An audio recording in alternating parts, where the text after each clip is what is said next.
Samwell Tarley had never known a cold like the one that settled over Winterfell on the eve before the battle.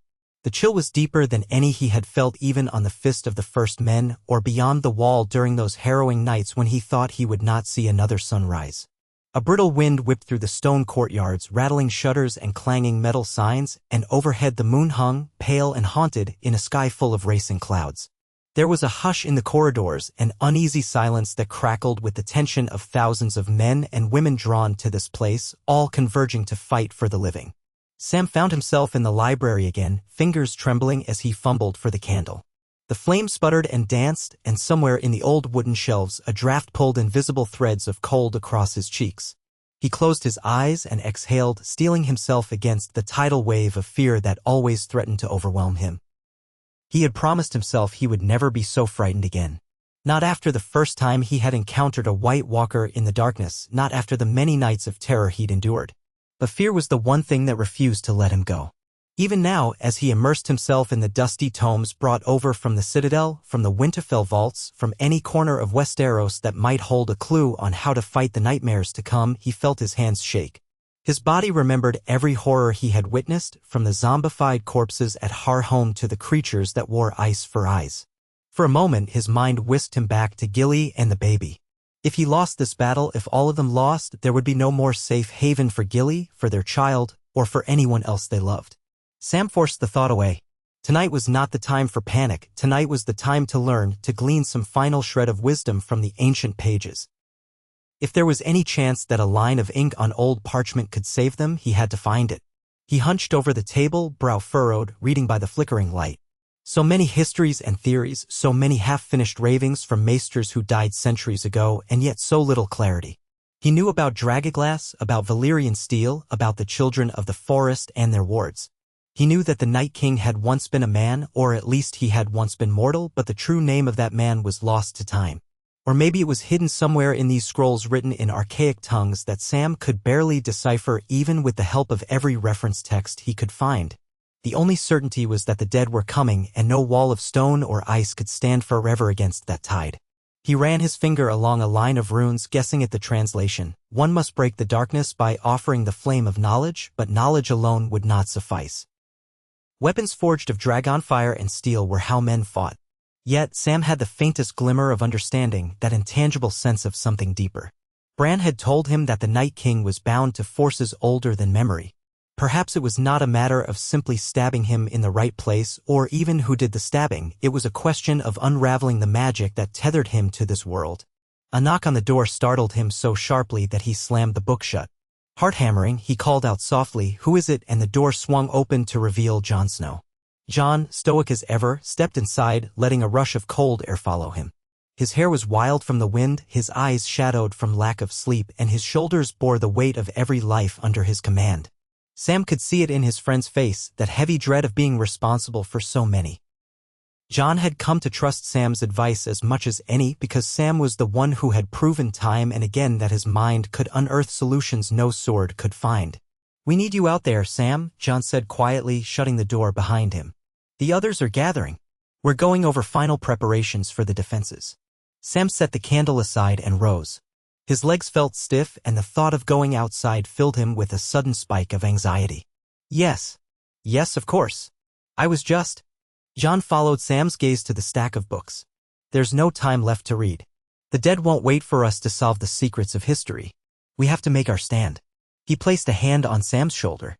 "I know you want to find something that will tip the balance, but we have to face the reality we know." "Reality we know," Sam echoed. "Yes, I suppose so." Yet he could not fully tear his mind away from the text he had been studying.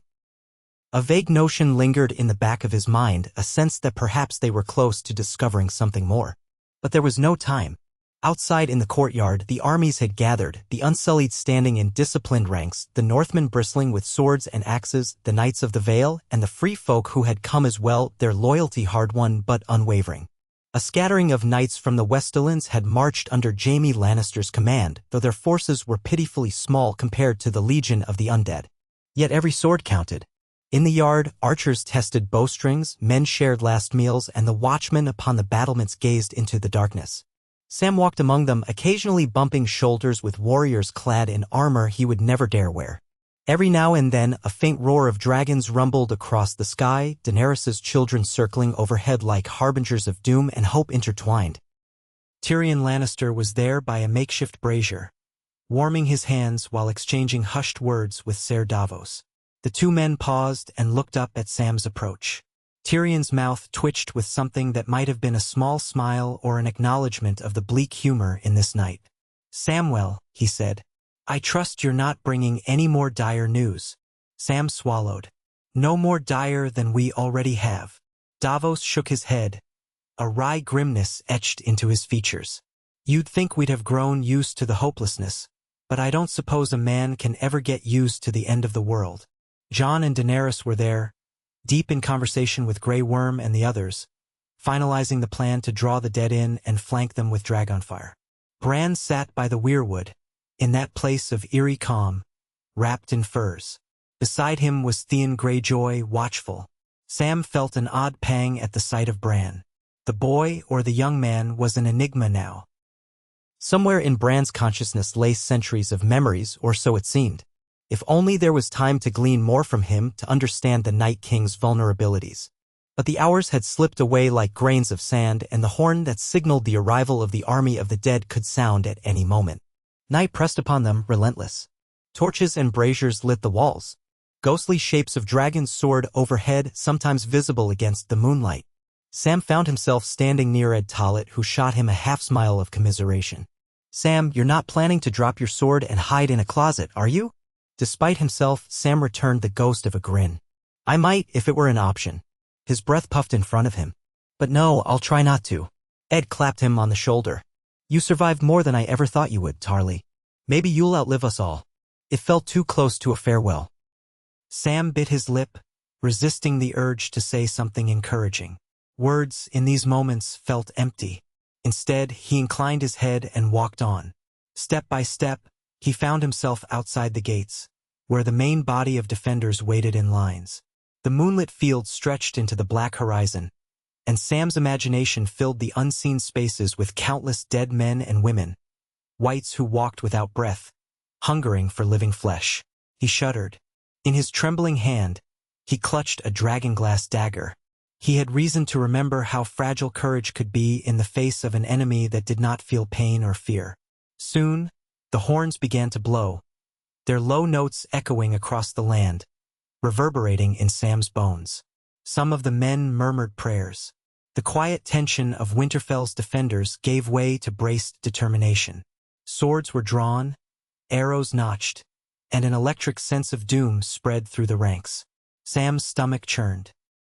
He looked toward the castle's walls, thinking for just an instant that he should run for the library and bury himself in the books. But duty kept his feet planted. Perhaps even as a self-professed craven, there was some small part of him that believed he must bear witness to this final test. The whites emerged from the dark first, an endless wave of them, swarming with unnatural speed. Jon shouted commands, and Daenerys, astride Drogon, sent a cascade of fire sweeping across the front lines, incinerating rows of the undead. Yet more and more surged forward, unstoppable. The clash of steel on bone, of flesh on ice, became a cacophony. Sam was jostled from all sides, nearly knocked off his feet. He gripped his dragon-glass dagger with both hands, slashing at anything that stumbled too close. The stench of death filled his nostrils as a reanimated corpse lunged toward him with rotted fingers. He screamed and stabbed, and the thing collapsed, shuddering into stillness. Another replaced it in an instant. Somewhere to his left, Tormund roared, hacking with his great axe. Brienne of Tarth and Jaime Lannister fought shoulder to shoulder, the gold of Jaime's hand glinting in the firelight. Screeches of dragons tore the sky as Rhaegal engaged in a violent mid-air battle with a swarm of wights mounted on the undead dragon Viserion. Fire and ice clashed above, raining down scorching embers and shattered frost. It was chaos, primal and merciless, and Sam flinched every time he heard the moans of the dying. Gradually, the defenders fell back into the walls of Winterfell. The sheer number of wights pressed them, forcing a retreat. Sam's vision blurred with tears and sweat, fear pounding in his temples like a war drum. He heard the command to fall back, and he stumbled in a half-run, half-crawl, desperate to keep from being trampled. The gates slammed shut behind the survivors who managed to get in. The courtyard filled with panicked soldiers, unsullied forming ranks to guard the entrance. Archers atop the ramparts raining arrows down on the mass of undead below. Sam found himself huddled near a wagon, choking on the smoke that rose from the pit where bodies burned. He tried to catch his breath, to fight off the trembling in his limbs. A thunderous crash rattled the outer walls. The whites were climbing over each other to scale them. The defenders poured oil, loosed arrows, and spears of dragonglass, but still they came. Screams rang out from the ramparts as whites clambered over the top, dragging men to their deaths. Sam pressed his back against a wall, heart hammering, unsure where to run, which direction to help. Then he heard John's voice calling out for a regroup. He saw the glint of Longclaw's steel as John fought his way through a knot of whites. The direwolf ghost snapped and snarled alongside him. And behind them, almost unnoticed in the surge, was the slender form of Arya Stark weaving through the chaos with her Valyrian steel dagger flickering. Sam glimpsed her dispatch 3 whites in quick succession. Somewhere overhead, the Night King had appeared astride Viserion. Sam had to crane his neck up. Even at a distance, the pale crown of ice upon that dread figure's brow was unmistakable. The undead dragon spewed cold blue fire that lanced through the dark. Sam heard shrieks from men caught in the chilling blaze. Daenerys and Drogon rushed to meet them in the air, tangling in a swirl of teeth and fire. Icicles rained down, shards as sharp as daggers. Sam stumbled, covering his head. Chaos reigned. The next moments were a blur of fighting, dying, screaming. Davos bellowed for men to hold the line at the courtyard steps. Grey Worm led the Unsullied in a disciplined formation, halberds flashing. But the whites poured through, unstoppable. Sam felt sure this was the end. All the planning, the alliances, the sacrifices. It was all undone by the relentless tide of death. Men and women fell all around him. Sam found himself in the thick of it, dizzy with terror. He stabbed another white, lost his dagger, and fumbled for his sword. He was no warrior, never had been, and yet he was here, forced to fight for every breath. He thought of Gilly, of little Sam, clinging to the faint hope that maybe, just maybe, they could survive the night. Suddenly, a piercing cry tore through the din, a sound unlike anything Sam had heard from the living or the dead. He glanced over to see Bran, still in his chair beneath the weirwood, though Theon and his men had pulled him further into the Godswood, hoping to protect him. The Night King had dismounted from Viserion and was stalking through the shattered courtyard. With one outstretched hand, he raised the dead who had fallen within the walls. Corpses twitched and stood once more, as loyal to him in death as they had been in life. Theon led a desperate charge at him, and Sam watched the Ironborn be struck down, a single blow finishing Theon's valiant stand. In that moment, Sam wanted to run to Bran, to do something, but fear anchored him to the spot. His heart thundered. The Night King advanced toward the Godswood, toward Bran, who was the memory of the living, the keeper of histories and secrets. If the Night King destroyed Bran, if he shattered that last bastion of the old magic, would all hope vanish? Across the courtyard, Jon fought desperately to reach the Night King, but whites swarmed him, and the undead Viserion spat icy flame, forcing him back. Sam's mind spun. He recalled the half-finished lines in the old texts, the references to unraveling the binding magic, to offering the flame of knowledge. He was no mage, no knight. He had only a half-formed idea that had flickered in his thoughts while translating. Something about the reason the children of the forest had first made the White Walkers to fight man with man's own twisted reflection. Could there be a way to reverse that creation, to sever the connection that gave the Night King power over his army? Sam had read of a ritual, something that had required the weirwood, dragonglass, and blood. But it had been incomplete, scattered across multiple pages, and he'd never pieced it together fully. Perhaps it was now or never. Summoning every ounce of courage he had left, Sam forced himself to move. He staggered through the chaos, battered by jostling bodies and the moans of the wounded. Bodies littered the courtyard, the stench of death burned his nostrils. He saw Jorah Mormont collapse near a broken wagon, mortally wounded but still gripping his sword. Sam wanted to help, to do something, but Jorah's eyes were already closed and Sam had no time. Gilly's face flashed in his mind once more, fueling his determination. He reached the Godwood entrance, where a knot of whites barred his way. They turned to him with dead, hollow eyes. Sam let out a terrified cry and thrust his sword forward. His technique was clumsy, yet the blade was lined with dragonglass. One white fell. Another raked its blackened nails across Sam's arm, but his layered clothing and armor plates saved him from a fatal wound. He yelped in pain, swung again. The white snarled and collapsed under his frantic assault. Two more advanced, but a figure appeared beside him, Arya Stark, moving like a phantom. In a blur, she dispatched the whites with her dagger. "Sam, go," she shouted, panting. There was blood on her face, and her eyes flared with a feral intensity. He nodded, stumbling past her. Even as he ran, he saw her spin and engage more whites that came lurching from the darkness. She was unstoppable, or so it seemed, but Sam couldn't stop to watch. He needed to reach Bran. Within the godwood, the weirwood tree glowed faintly under the moon, red leaves whispering in the wind. Beneath that ancient canopy sat Bran, eyes rolled back in his head as if he was warding into ravens overhead or traveling through time. Around him lay the bodies of Ironborn men. The ground was splattered with blood, some of it fresh, some of it frozen. And just beyond Bran, looming like a specter of death, stood the Night King, silent and imposing. His crown of ice caught the pale moonlight. His blue eyes, empty of human emotion, fixed upon Bran. With painstaking slowness, he raised his hand as though to take hold of Bran's very spirit to extinguish the memory of man. Sam's breath caught in his throat. He was no match for the Night King, not in strength, not in skill. He was barely a match for a single white. But he had read something, gleaned some half-lost fragment of knowledge, and perhaps it was the only chance left. He reached inside his cloak, fumbling for a small pouch of dragon glass shavings, the ones he had ground himself during long nights in the library, thinking they might be useful. His hand closed around it, shaking with terror. The Night King's presence radiated cold, and Sam could barely think, barely breathe. As Sam stepped closer, the Night King turned. Those icy eyes fixed on him, and in that moment Sam felt a dread so profound that his limbs nearly locked. He thought he might faint from it.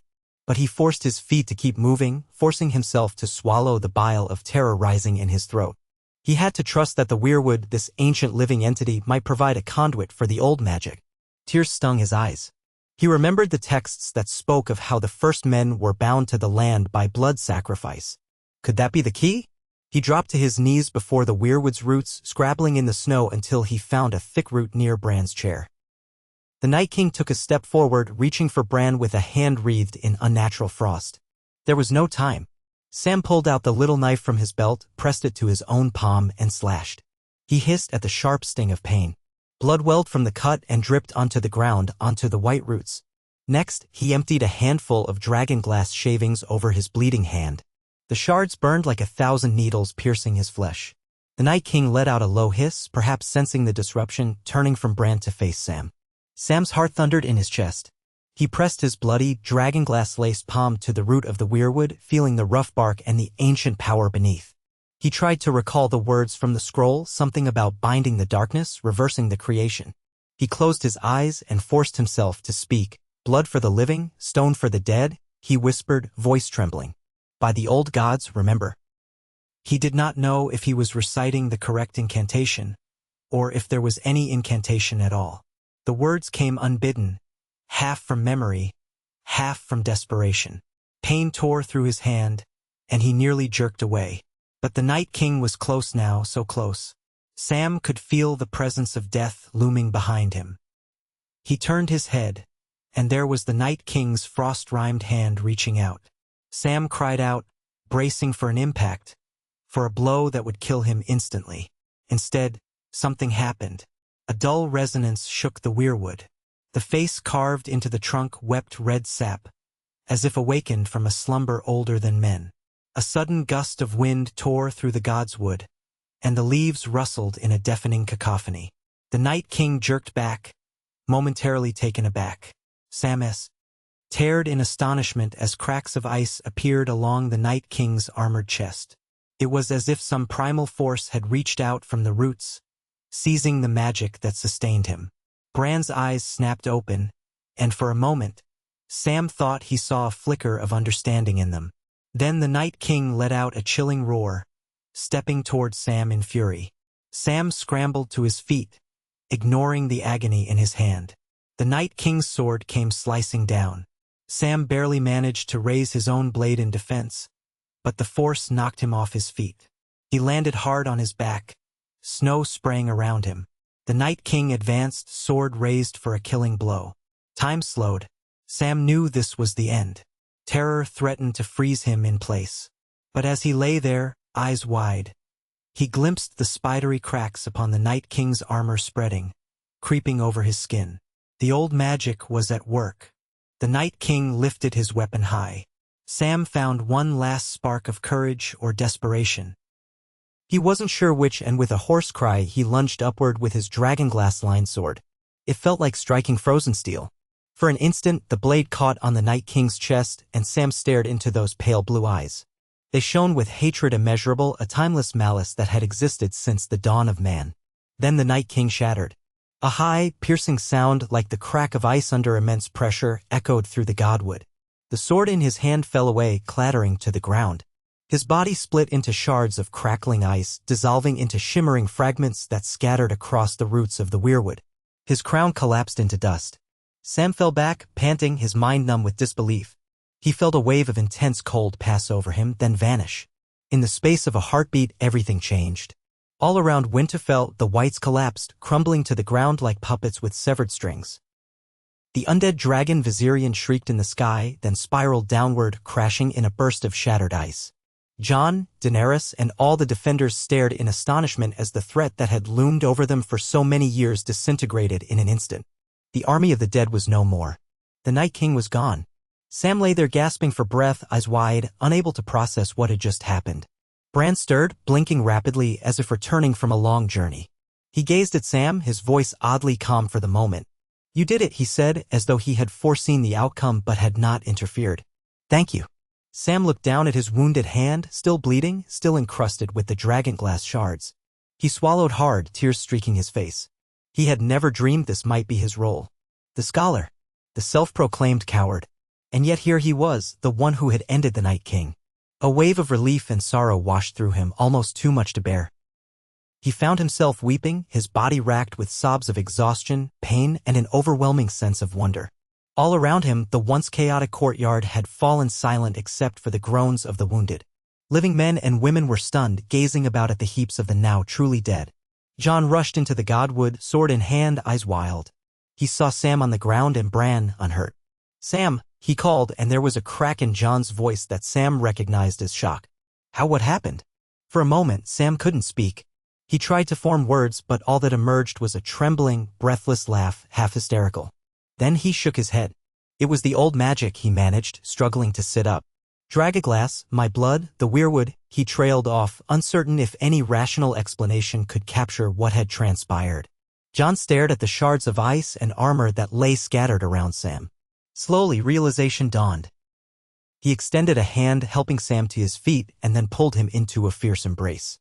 "You saved us," Jon whispered. "All of us." Others arrived, too, Tyrion, eyes wide with amazement, Davos, breathless, Arya, bloodied but alive, and so many others who had survived. Daenerys touched down with Drogon in the courtyard, the dragon's roar echoing with triumph, though his hide was scorched and pitted with ice wounds.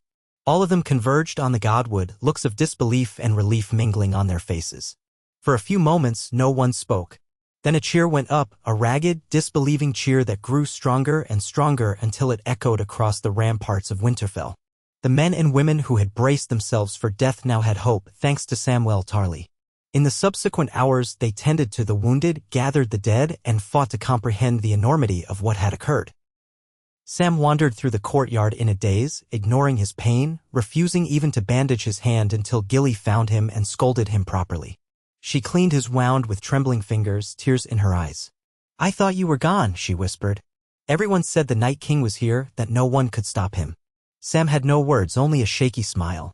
He let her bandage his hand, wincing at the sting. Little Sam, though still too young to understand, stared at him with wide eyes. And Sam realized for perhaps the first time that the child would grow up in a world free from the terror of the long night. That thought alone was enough to fill him with a profound sense of gratitude. The dawn came, pale and uncertain, revealing the full scale of the devastation. Bodies littered the fields beyond the walls, heaped in mounds. The stench of death hung in the air. But the sky was clear, the wind softer, almost as though winter itself had relented. Sam joined Jon and Daenerys atop the battlements, looking out over the quiet aftermath.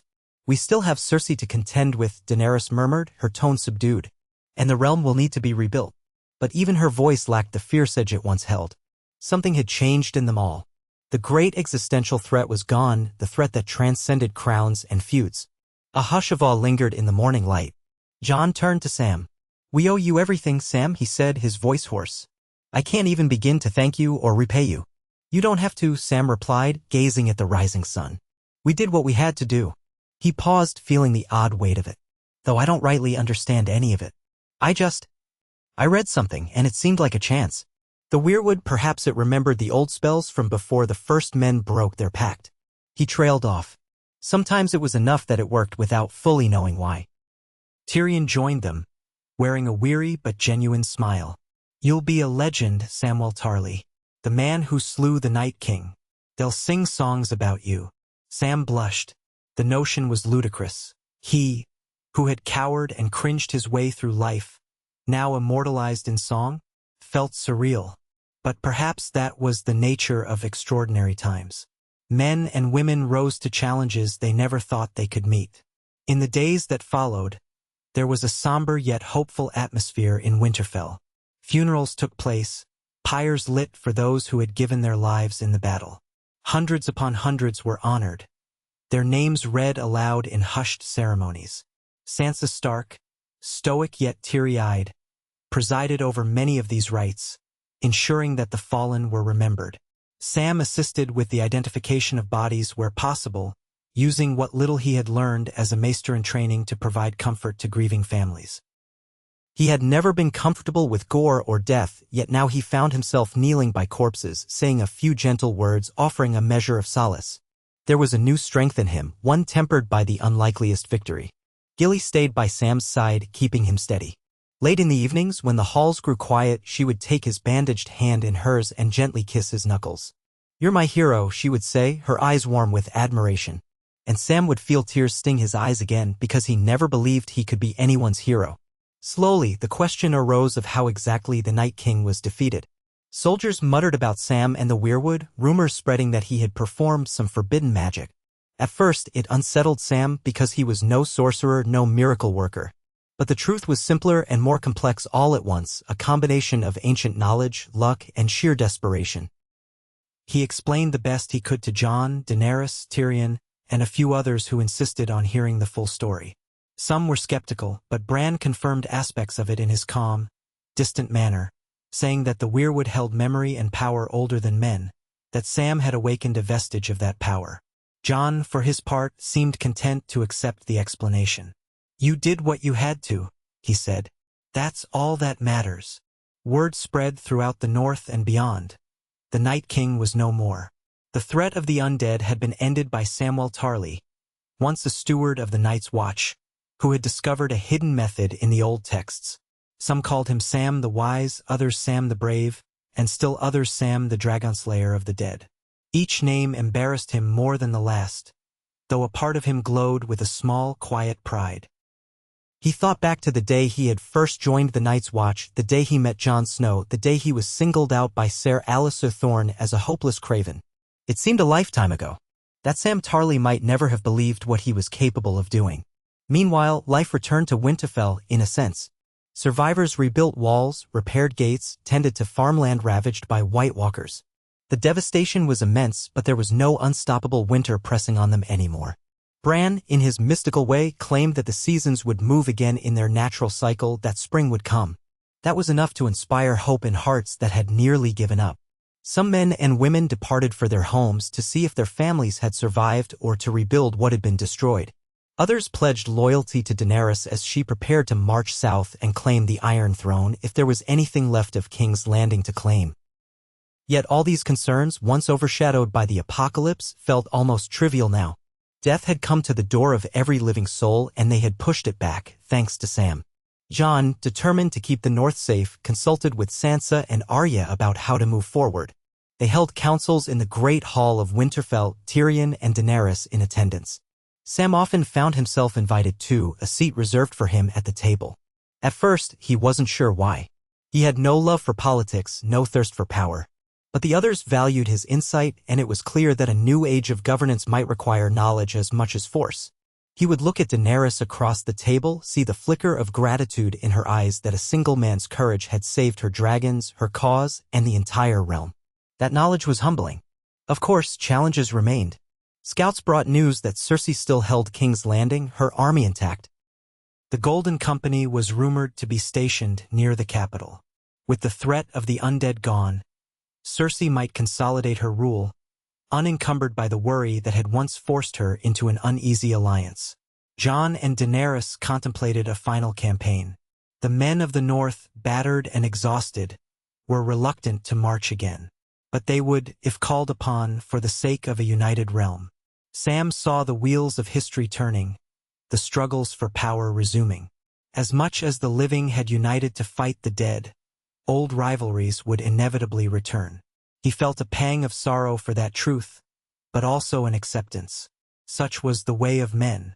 Late one afternoon, Sam ventured into the quiet library at Winterfell, the same place where he had pored over texts in desperation. He ran his fingers along the shelves, many of which bore the marks of the battle, scorch marks, broken spines, scattered parchment.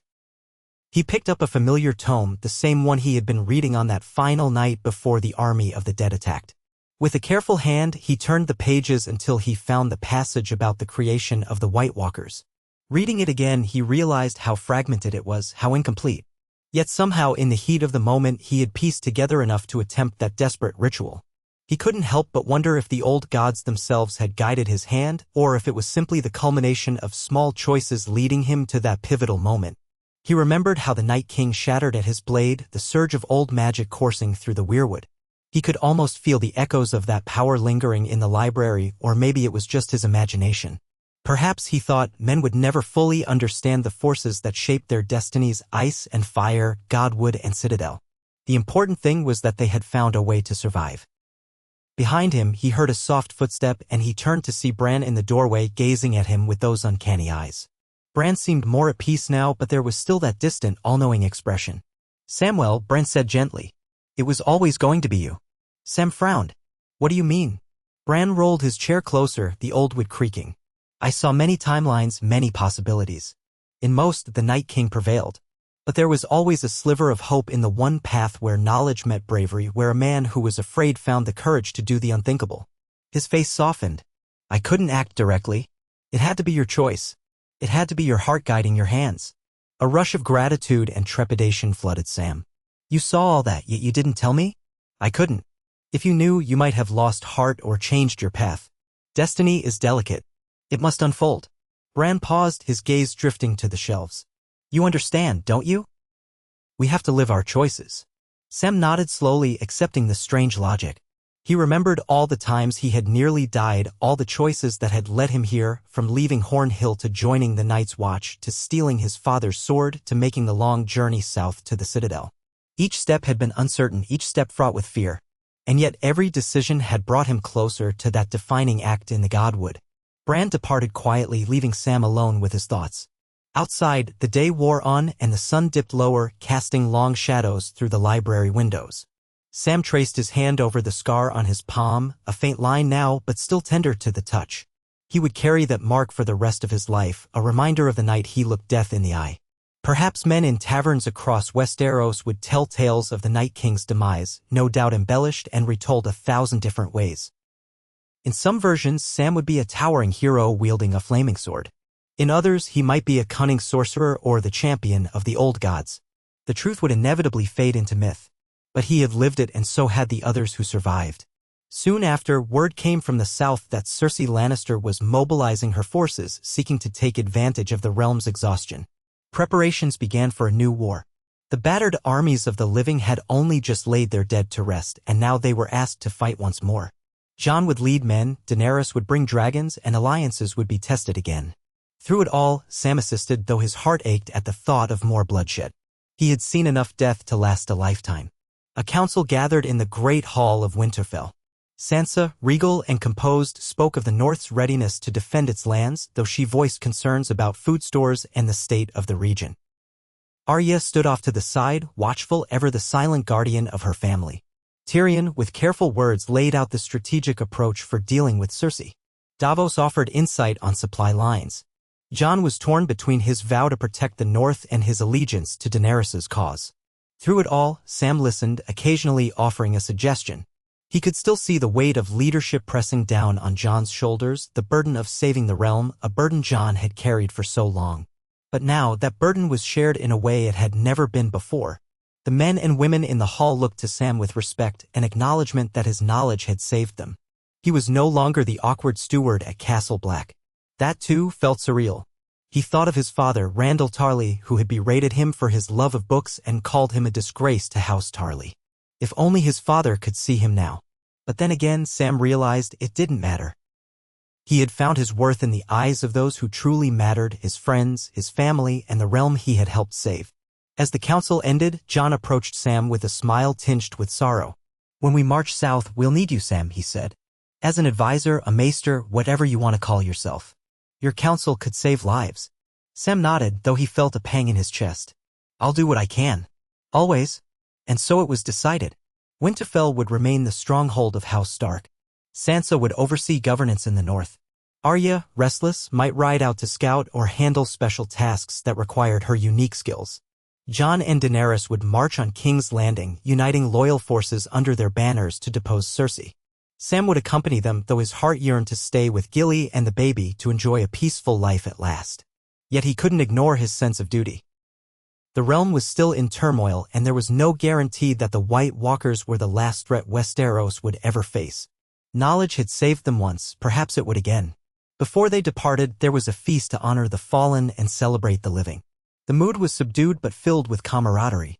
Long tables laden with simple fare stretched through the great hall. People toasted with ale and wine, though many faces were missing from the benches. Sam sat between Gilly and Davos, sipping quietly on his cup. Ghost slept at Jon's feet. The fire crackled in the hearth and the air was filled with the sound of quiet conversation. None of them felt like a raucous celebration was appropriate. Still, there was solace in gathering together. Tormund Giantsbane, full of boisterous energy even in the face of grief, insisted on raising a toast to Sam, calling him Ser Sam the White Killer, which made Sam blush furiously. Tyrion, half amused and half solemn, then proposed a toast to the man whose mind and heart won a battle no one else could. May we all learn from his example. The crowd lifted their cups and Sam wished he could melt into the floor. But the warmth in his chest was undeniable. For once he realized he wasn't just a bystander. He had mattered. When the night wound down and the others drifted off to find what rest they could, Sam sat by the fire with Gilly, her head resting on his shoulder. The baby slept in a cradle nearby, a rare moment of peace. Sam stared into the flames, remembering all that had transpired. In his mind, he saw the Night King's icy gaze, the shattering form dissolving into shards. He felt again the sudden surge of the weirwood's power, the rough bark under his palm, the cold bite of dragonglass in his wound. The memory felt both distant and searingly vivid, as if it had burned itself into his soul. Gilly stirred, lifting her head. "You're thinking too much again," she whispered with a soft smile. Sam laughed under his breath. "Probably. You did a brave thing." She squeezed his hand, the one with the fading scar. "I've never been prouder. And I know you'll do what's right when you go south again. But promise you'll come back to us." His throat tightened. "I promise," he said, kissing her temple. "I always will." So the wheel of fate turned again, and the living prepared for yet another conflict. Sam found himself in the stables, helping Gilly pack what she needed for the journey to Horn Hill, where it was decided she would stay while Sam marched south with Jon and Daenerys. It was safer there, at least, safer than being in the midst of another war. Horn Hill was not too far from Old Town. Sam thought that if times allowed, he might return to the Citadel for a short while to properly record the events that had transpired to ensure that future generations learned from this living history. He had a vision of writing a chronicle of the Great War, detailing not just the battles, but the knowledge and unity that had been needed to triumph. Perhaps that would be his legacy. On the morning of departure, Sam stood by the gates of Winterfell, watching the assembled host begin to move out. Daenerys on Drogon, regal and fierce. Jon leading troops on horseback, face grim with determination. The men and women of the north, the Vale, and even a handful of Targaryen loyalists riding south. Sam adjusted the pack slung over his shoulder, full of scrolls, potions, and medical supplies. Gilly offered him one last embrace, tears brimming. The baby cooed, unaware of the parting. Sam closed his eyes, inhaling the faint scent of her hair, memorizing the warmth of her touch. "I'll come back," he whispered. She nodded, pressing her lips to his in a gentle kiss. Then he turned and joined the column, a place of unusual honor afforded to him near the front. He felt the weight of the eyes upon him. Some men he passed nodded respectfully, acknowledging him as the one who had felled the Night King. Others simply looked curious, as if they couldn't believe this unassuming scholar had played such a pivotal role. Sam stared straight ahead, willing himself not to shrink under their gazes. In time, he told himself, people would accept it as fact or myth and life would go on. The roads south were harsh, made muddy by melting snows, but the weather gradually warmed as they descended from the north. Sam was unused to riding for such long stretches, his body aching at the end of each day. Yet he persisted, drawn forward by a mixture of duty and curiosity. He wondered what shape King's Landing would be in after the chaos of recent years. He wondered if the realm would be grateful for their deliverance or resentful of Daenerys's claim. Too many variables filled his mind, but at least they weren't overshadowed by an army of the dead. One evening, as they made camp along a stretch of the King's Road, Sam sat with Jon by the fire. Ghost lay curled at Jon's side, while a few of Daenerys's guards patrolled the perimeter. The flicker of flames played across Jon's face, casting shadows under his eyes. "Do you believe we'll ever see real peace, Sam?" he asked softly, as if they were back on the wall, huddled against a freezing wind. Sam considered the question. "I'd like to think so," he answered. "We've seen the worst the world can offer. We faced the end of everything, and we're still here. Maybe that means we have a chance." Jon's gaze flicked to the flames. "I hope you're right. Otherwise, what did we fight for?" Sam found no easy reply. He thought of all the souls lost, the countless sacrifices. Then he placed a reassuring hand on Jon's shoulder. "We fought for the living," he said simply. "That might sound like a trite answer, but it's true. We fought so that people could argue and love and exist. We fought for the chance at something better." Jon looked at him with a weary half-smile. "You're a better man than most, Samwell Tarly." Sam blushed, looking away. "I'm just Sam, really." But Jon shook his head. "No, you're the one who killed the Night King." He said it not with envy or jest, but with genuine awe. And though Sam felt that rush of embarrassment, he also felt a swelling of pride. For so long, he had been just Sam, the coward, the steward. Now he had become something else, a symbol of how knowledge and heart could triumph over even the greatest darkness. They lapsed into a companionable silence, the crackling fire the only sound. Sam let himself drift in the moment, feeling the warmth on his face, remembering the cold of the godwood, the chaos of the battle, the hush that followed when the Night King fell. If the Lord of Light or the old gods had a plan, perhaps it was that men such as he, men no one ever expected to stand tall, would have their moment to shape the fate of kingdoms. And so the journey south continued. Sam wrote letters in the evenings, sending ravens ahead to the citadel about the miraculous victory. He scribbled down details of the battle, of the final confrontation, of the destruction of the Night King, leaving out only the deeper secrets of the magic used. Some knowledge, he realized, was dangerous in the wrong hands. Yet he felt compelled to document it, if only in a form that future maesters could study without risking the summoning of new terrors. As the host wound its way past Moat Cailin, through the neck and into the heart of the Riverlands, Sam took note of how the land began to bloom with early signs of spring. Wildflowers peeked through damp ground and birdsong filled the air. It seemed a testament to the shift in the world after the Night King's defeat. Men in distant villages recognized Sam's face from rumors. Some came forward to see if it was true, this plump scholar rumored to have done the impossible.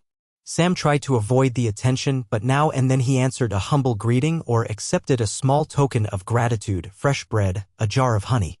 It was all overwhelming, though in a gentle way. Eventually, their party reached the outskirts of King's Landing, where they made camp amid a vast tapestry of tents. Daenerys's banners fluttered in the breeze, alongside the dire wolf sigil of House Stark. The city's walls loomed in the distance, and Sam felt a chill of apprehension. They had come to depose a queen. Another war was at hand, but the presence of the dragons Drogon and Rhaegal stood as a stark deterrent to any who might defy Daenerys. Sam did not relish the thought of another bloody siege, another battle that would claim countless lives. He wondered if a diplomatic resolution was even possible. Tyrion and Davos worked tirelessly to broker a deal, but none knew if Cersei would yield. Then came the day of parley. Sam, standing among the assembled retinue, watched as Jon, Daenerys, and Tyrion rode forth to meet Cersei's envoy. Cersei Lannister herself appeared atop the city walls, flanked by her queen's guard. Tension crackled in the air. Sam could feel it in the tight set of Jon's shoulders, the cautious stare of the Unsullied, the quiet readiness of the Dothraki. Cersei, clad in black and gold, surveyed them with an imperious gaze. She looked down at the host outside her gates and spoke in a voice that carried over the battlements. "So the Targaryen pretender returns with her beasts. And the so-called king in the north stands beside her. I see you've survived the northern threat." How nice for you. Tyrion stepped forward, arms raised in a gesture of peace. He began to speak, to negotiate. Sam stood behind him, nerves jangled. He glanced at the city around them, thinking of all the people who would suffer if violence broke out. The conversation was tense, a back and forth of threats and offers. Daenerys spoke of the victory against the undead, offering a chance for Cersei to lay down arms and unify the realm. Cersei sneered, scoffing at the notion. But there was a flicker of uncertainty when Daenerys mentioned Sam, the man who had slain the Night King. Cersei's eyes flicked to him, a trace of skepticism etched on her face. She looked unimpressed, but Sam felt her scrutiny like a physical force. Let her doubt, he thought. I have no desire to prove anything to her. The parley ended inconclusively, with Cersei refusing to yield. Both sides withdrew, preparing for the possibility of a siege. Sam returned to his tent that night, worried. He had prayed that after the horrors of the long night, men and women might find a way to avoid more bloodshed. Perhaps that was too much to hope for. He reminded himself that he wasn't a warrior. He was here to offer counsel, to heal the wounded if fighting erupted, to keep the memory of the living. The grander Game of Thrones was for others to play. Outside, a distant rumble of thunder echoed across the sky. Sam stepped out of his tent, glancing up at the rolling clouds. For a moment, the threat of a storm reminded him of the storms of the far north, but this was different. This was the natural weather of spring.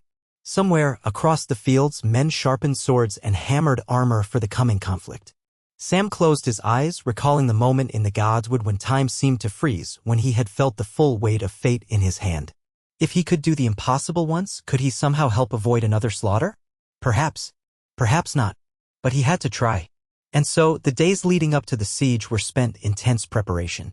Sam aided Tyrion in drafting terms for surrender or for a peaceful transition of power. He visited the healing tents, offering what knowledge he had of treating injuries, remnants of his training at the Citadel. He wrote letters to Gilly, reassuring her of his safety.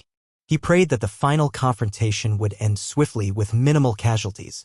At last, the horns sounded and the armies assembled before the gates of King's Landing, Daenerys's dragons circling overhead in a show of force. The city's defenders braced themselves upon the walls. Sam stood well behind the lines, heart-pounding. He saw Daenerys mount Drogon, saw Rhaegal take flight beside them. The sun glinted off the dragon's scales. In the hush that preceded the battle, Sam felt a pang of fear, remembering all too well the madness and destruction that war could unleash. A single clarion call cut the air, and the world erupted into noise and motion. The siege of King's Landing began.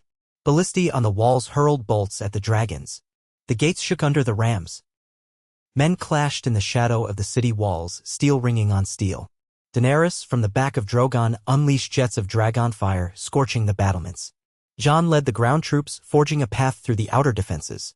And Sam, frantic to do what he could, remained with the healers, tending to the injured carried off the front lines, directing archers when they needed guidance. It was a different terror from the Battle of Winterfell, less primal, more heartbreakingly human. Amid the roar of dragons and the tumult of war, Sam's mind drifted back to the Godswood at Winterfell, to the hush that followed the Night King's destruction. He wondered if any victory here could be half as decisive, half as hopeful. Yet fate had placed him in this moment. He was Samwell Tarly, the one who killed the Night King, standing on the cusp of another epic in Westeros's history. If there was one thing he had learned, it was that even the unlikeliest person could shape the world. So he gripped his bandaged hand, said a silent prayer to the old gods and the new, and did what he could to preserve life in the midst of destruction. For that was who he was, not a conqueror, not a king, but a keeper of knowledge and a guardian of the living.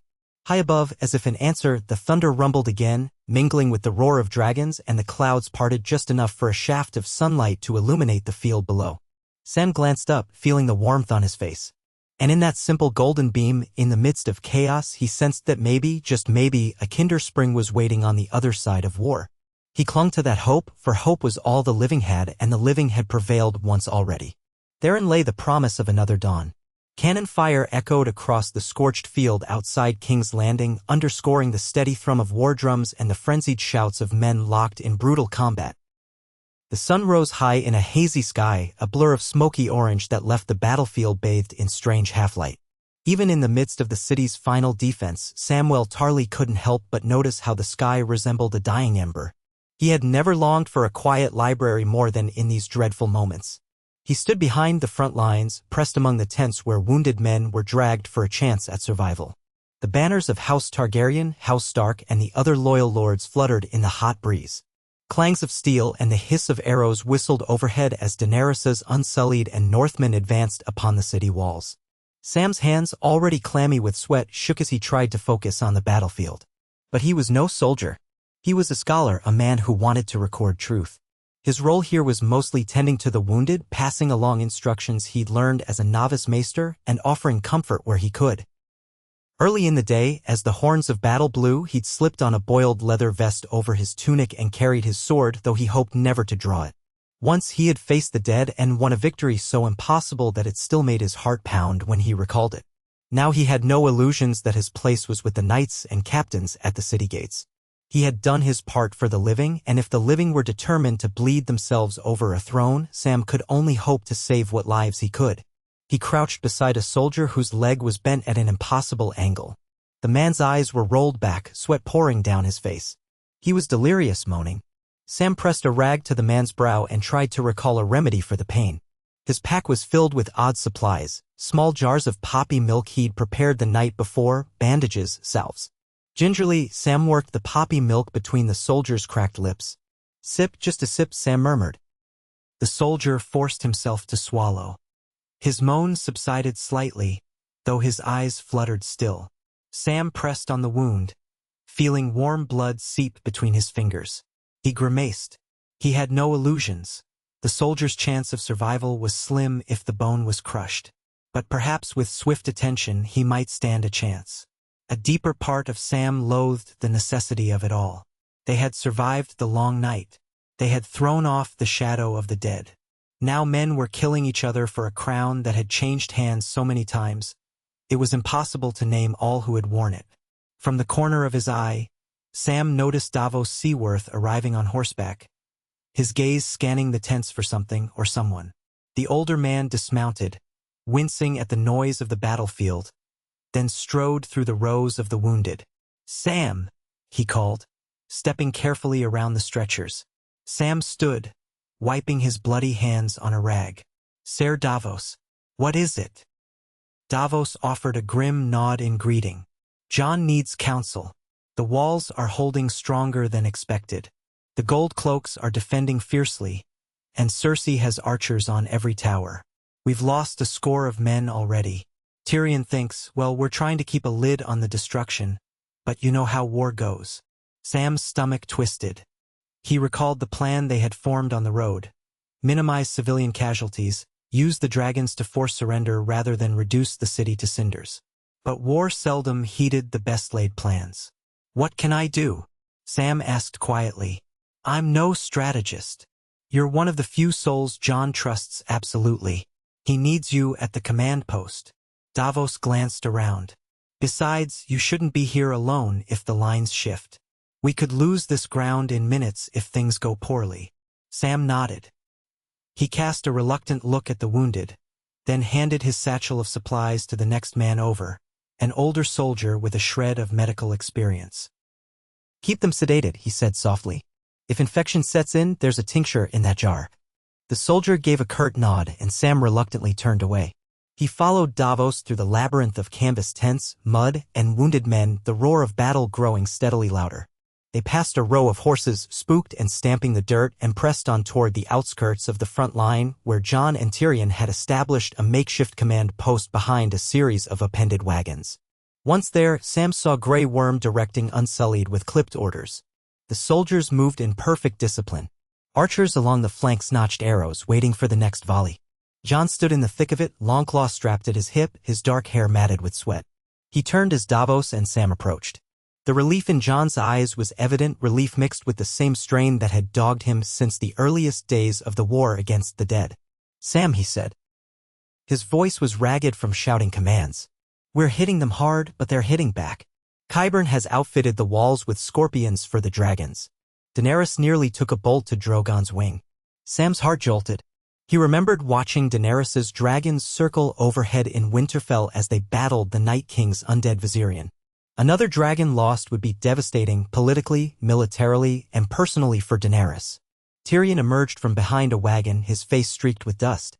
"I've been trying to reason with my sister," he said to Sam, as if Sam might hold the key. I had a man wave a white banner near the gate, but she answered with arrows. That's Cersei. His jaw tightened. We want to end this with as little bloodshed as possible. The city's full of people who deserve better than to die for her pride. Sam's mind raced, but he had no illusions. He had studied war as an abstract concept in the Citadel, reading accounts of the conquest and other long-ago battles. Armies seldom yielded to reason unless the threat of annihilation was overwhelming or unless there was a path to a better alternative. He looked to Jon. Have we tried to get the people to open the gates from within? He asked, though he wasn't sure how one might orchestrate that. Jon ran a hand through his sweat-slicked hair. Tyrion suggested we find a way to let them know we won't destroy them, that we only want Cersei gone. But there's no time to spread word. The city's on lockdown and the folks inside are terrified. Our best hope is to break the outer gate or scale the walls. But the second we do, we risk a massacre. A roar overhead made them all flinch. Drogon soared low, belching flame at a scorpion perched on the rampart. The weapon's crew scattered, some screaming as the dragon fire consumed them. The ballista itself exploded in shards of wood and iron. Sam winced at the sight. It reminded him too much of the piles of the dead after the long night. The hush that had followed the victory felt worlds away. Tyrion exhaled. I'm going to try one more time, he said. If I can't get her to see reason, I doubt even a miracle could stop the bloodshed. Grey Worm is waiting on your word, Jon. Jon looked from Tyrion to Sam as if searching for direction. Sam's pulse beat in his temples. He was just Samwell Tarly, a man who'd read old texts and done something impossible once.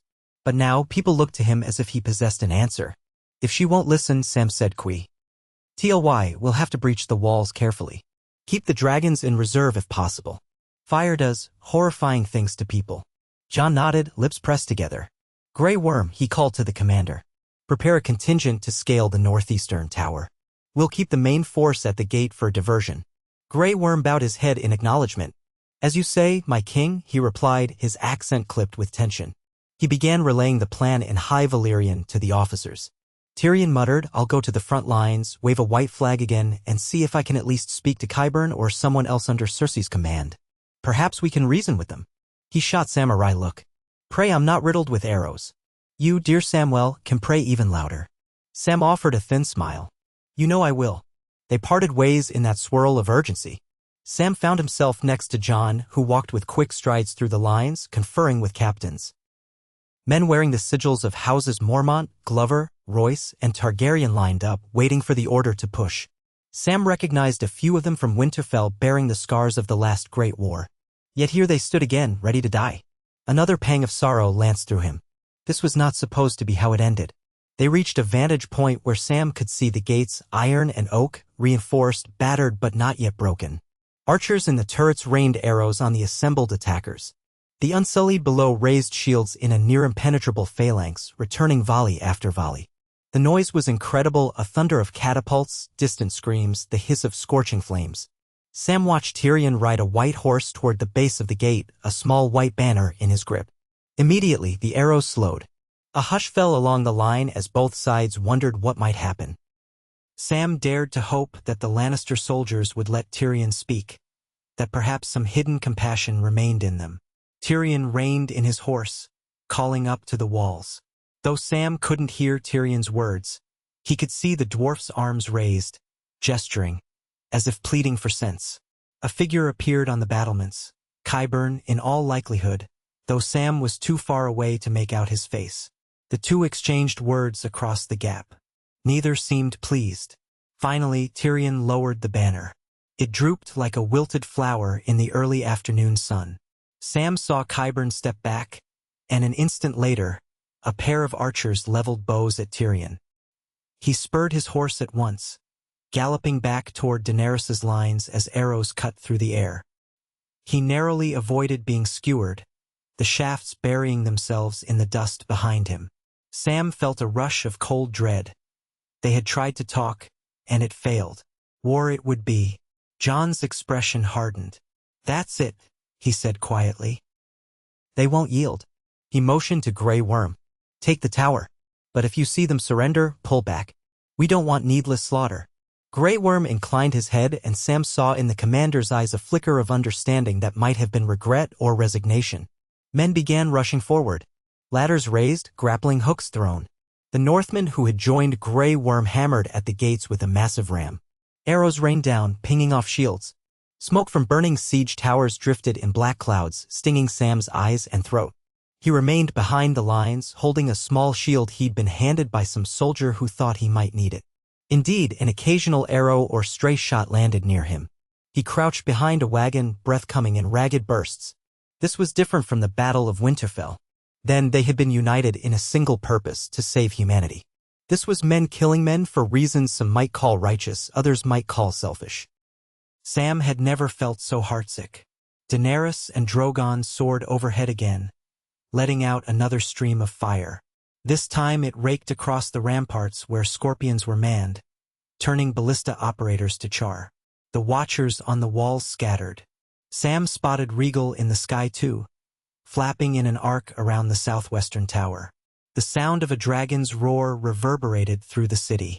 Somewhere inside, Cersei was surely standing in the Red Keep, surveying the destruction. Sam wondered if she felt fear, or only the cold certainty that she would not relinquish her hold on the throne. The gates began to groan under repeated strikes of the ram. Wood splintered. With each swing, a chorus of shouting rose from the attackers. Sam caught glimpses of soldiers falling on both sides, arrows embedded in chests, swords cleaving through limbs. His stomach churned, but he forced himself not to look away. In the freezing darkness of the long night, he had kept his eyes open, too. He had borne witness to that horror, and so he would bear witness now. To do otherwise felt like cowardice. Grey Worm's unit managed to hook ropes onto the wall. In a display of discipline, the Unsullied scrambled up the ropes while archers kept the defenders pinned. Sam held his breath. Men toppled from battlements on both sides, some screaming as they fell. In the midst of this, he saw Tormund Giant Spain's bright shock of red hair among the men assaulting a side gate, roaring as if the entire chaos of war only fueled him. The wildling had come south once more, loyal to Jon, or perhaps simply drawn to the next fight. Sam came a shout, and he turned to see Ed Tollett, battered and dusty, beckoning him from behind a broken cart. "You all right?" Ed called, voice hoarse. Sam stumbled through the mud to crouch beside him. "I'm as all right as a man can be, which is to say not very." Ed gave him a quick once-over, then looked back to the siege towers beyond the field. "It's madness, all of it. But if you can believe it, I think we're winning. The tower on the east side is nearly ours." Sam found no joy in that. Winning. The memory of the Night King's abrupt end flashed in his mind again, that singular moment of crystal clarity when all the whites collapsed. There was no such clarity here, only the heartbreak of men dying. "I wish there were another way," Sam whispered. Ed nodded, a line of sorrow etched around his mouth. "We all do, but Cersei was never one for surrender. We can only hope it ends quickly." They braced themselves as a fresh wave of defenders poured from the gatehouse, yelling war cries. The clash began anew. Sam watched as the gate's last massive beam cracked and gave way. The ram punched a hole clean through the doors, the battered oak splitting. With a triumphant roar, the attackers pushed forward. Lannister soldiers in the courtyard tried to form a shield wall. The moment of truth had come. The city's defenses would be tested from within. Daenerys, from atop Drogon, hovered near the breach. Her hair whipped in the hot wind, her expression fierce. For a heart-stopping moment, Sam thought she might unleash dragonfire upon the courtyard, incinerating defenders and civilians alike. But Jon had pressed her to hold back, to give them a chance to surrender. And though Sam couldn't see her face clearly at this distance, he sensed she remembered that. Drogon circled, spitting fire onto a tower rather than the masses below, giving them a final chance. The next minutes bled into a swirl of violence. Grey Worm's men fought inside the gate, pressing through the courtyard in disciplined formation. Sam glimpsed them vanishing into swirling dust, swords raised. Muddled shapes flickered in and out of view. Lannister soldiers dropping weapons, some kneeling in surrender, others clinging to illusions of victory. A few fought to the death. The clang of metal on metal, shouted commands. Screams from wounded throats. Sam realized that he was gripping the hilt of his sword so hard his hand trembled. An arrow flew overhead, lodging in the wagon's side. Slowly, Sam rose, shield in hand, and crept forward. Ed followed close behind, muttering curses as they advanced toward the newly breached gate. Sam's heart pounded with every step. If the defenders refused to yield, the fight would spill through the streets of King's Landing. Innocent people would be caught in the crossfire. He heard Jon shouting, his voice echoing off stone walls. "Lay down your arms. Lay them down and you will not be harmed. I, Jon Snow, swear it on my name." A hush spread like an uneasy wave through the courtyard. Some of the Lannister soldiers hesitated, hearing Jon's voice. The battered gatehouse smoked around them, the broken remains of the door creaking. Sam peered into the courtyard, heaps of bodies, debris, scattered weapons. Yet many soldiers were dropping their swords, stepping back. A breath caught in Sam's throat. Could it be that reason was prevailing? But a roar of defiance cut through the hush. A handful of men loyal beyond logic charged at Grey Worm's formation. Grey Worm spun his spear, dispatching two of them with swift, lethal thrusts. Others, too, refused to yield. The uneasy quiet shattered and the fight continued in pockets. Sam felt sick. Jon strode through the courtyard, sword in hand, deflecting a blow from one of the Lannister men. Yet Sam could see Jon's expression, twisted with something close to heartbreak. Jon had never wanted more killing. Neither had Sam. But wars do not end in unison. They end in ragged spurts, with every last fanatic or fearful soul lashing out. A few moments later, horns rang out from the city's interior. Sam recognized them as city watch horns, though the pattern of the calls was unfamiliar.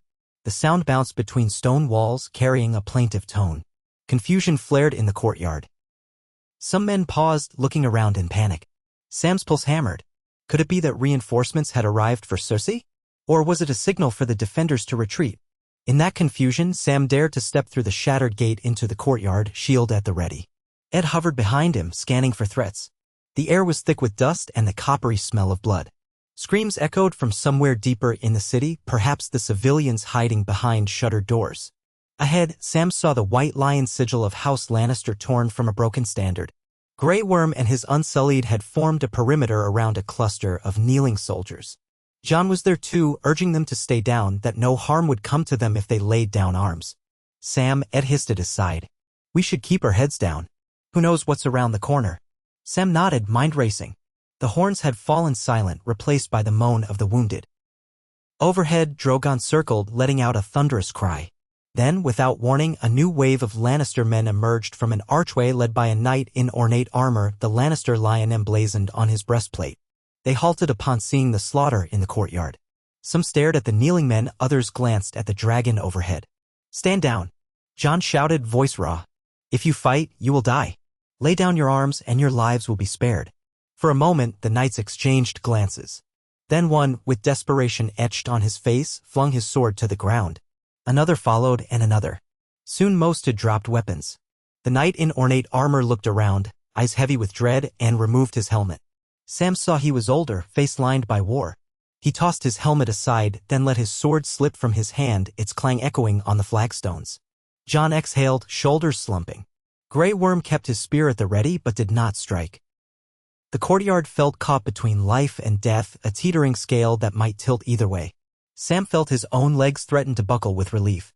Through the city gates behind them, more men streamed in, Northmen, Dothraki, a few Vale Knights. But the streets of King's Landing were a labyrinth. Even if these soldiers in the courtyard surrendered, the Red Keep remained. And Cersei. A sudden hush fell as Daenerys herself appeared, riding upon Drogon. The beast settled atop a pile of rubble, wings half extended, smoke curling from his nostrils. Daenerys slid off his side, stepping down onto a collapsed stone parapet. She was covered in soot, her silver hair stained with ash, but her posture was regal. She surveyed the courtyard. The kneeling soldiers, the battered gates, the bodies. Jon met her gaze from across the broken flagstones, giving a small nod.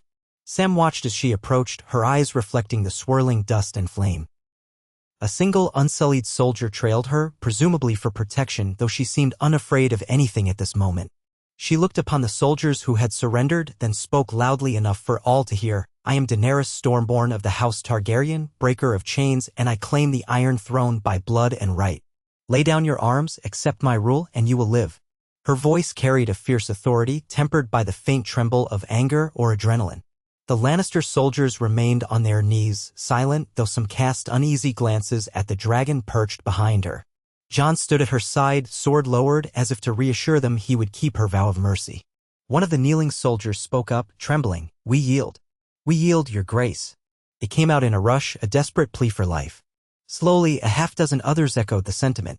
Daenerys's expression remained stern, but Sam detected a flicker of relief in her eyes. The city was not wholly lost to madness. Maybe they could end this quickly. Then came the thunder of hoofbeats, and Sam whirled to see a group of Dothraki riders galloping through the gate. Their leader reined in next to Jon, raising an arak overhead. Sam recognized him from earlier councils, one of the Dothraki blood riders who had survived the battle against the dead. He was panting, eyes wild. He spoke in his own tongue, and Grey Worm translated swiftly. He says the streets ahead are blockaded. Lannister men are resisting. Civilians are scattering. No sign of Cersei's men pulling back. Jon cursed under his breath. Where is she? Hiding in the Red Keep. Grey Worm spoke in Valyrian to Daenerys, and she nodded.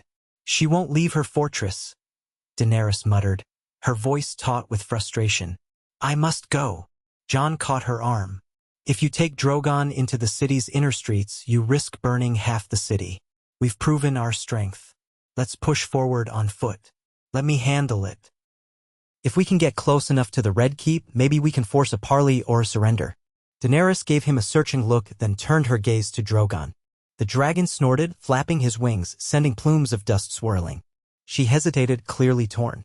Fine, she said at last. Go. Force the gates of the Red Keep if you must, but keep them from scattering too far into the streets. I'll keep Drogon overhead, watch for scorpions. Jon nodded, relief and tension mingling in his expression. At once, he began directing Grey Worm and the others to spread through the city in tight units, subduing any pockets of resistance, ensuring that surrendered men remained unharmed. Sam found himself swept along in the wave of the living army moving forward. Ed stuck close to him, as did a few Northmen Sam recognized only vaguely. The city streets, though overshadowed by the Red Keep spires, loomed with narrow alleys that could hide archers or traps. They moved warily. Lannister soldiers who had not been part of the courtyard defense seemed confused, uncertain where their loyalties should lie. Some flung down their arms at the first sight of the Unsullied or Dothraki, terrified by the memory of how Daenerys's forces had previously swept over the Reach. Others fought, cornered by the narrow streets. Each confrontation was swift, brutal, and Sam's stomach lurched each time he saw someone cut down. Yet for the most part, the city seemed to be falling with less bloodshed than Sam had feared. Civilians huddled in doorways or behind barred shutters, some peering through windows in horror. Sam caught glimpses of wide-eyed children, mothers clinging to them, the elderly trembling in corners. He wondered if they realized how close the city was to being incinerated by dragonfire. If Cersei had her way, the fight might still end in scorched earth. But so far, Daenerys kept her dragons from unleashing a final conflagration. Sam took comfort in that. Perhaps they had learned from the mistakes of the past. They pressed on. The Red Keep loomed ahead, perched on its rocky outcropping. The main gates of the fortress stood tall, but from a distance, Sam could see Lannister banners drooping in the heat, the lion insignia overshadowed by the swirl of black smoke. Archers manned the ramparts, occasionally loosing arrows. Here the defenders were still resolute. Daenerys's forces took cover behind stone outbuildings. The narrow approach to the keep was a killing zone if the archers held strong. Sam crouched behind a crumbling wall, heart hammering. Jon joined him, breathing hard. We might need the dragons, Jon said bitterly. They'll pick us off if we charge. We can't scale these walls easily. Sam looked up, seeing Drogon circle. Regal hovered at a distance, perhaps piloted by no one or guided by some of Daenerys's hand signals. The scorpions that had threatened them earlier might still be operational on the keep's battlements. If the dragons made a direct assault, it would be a gamble. We could attempt a flanking approach, suggested Davos, who had suddenly appeared at Jon's side.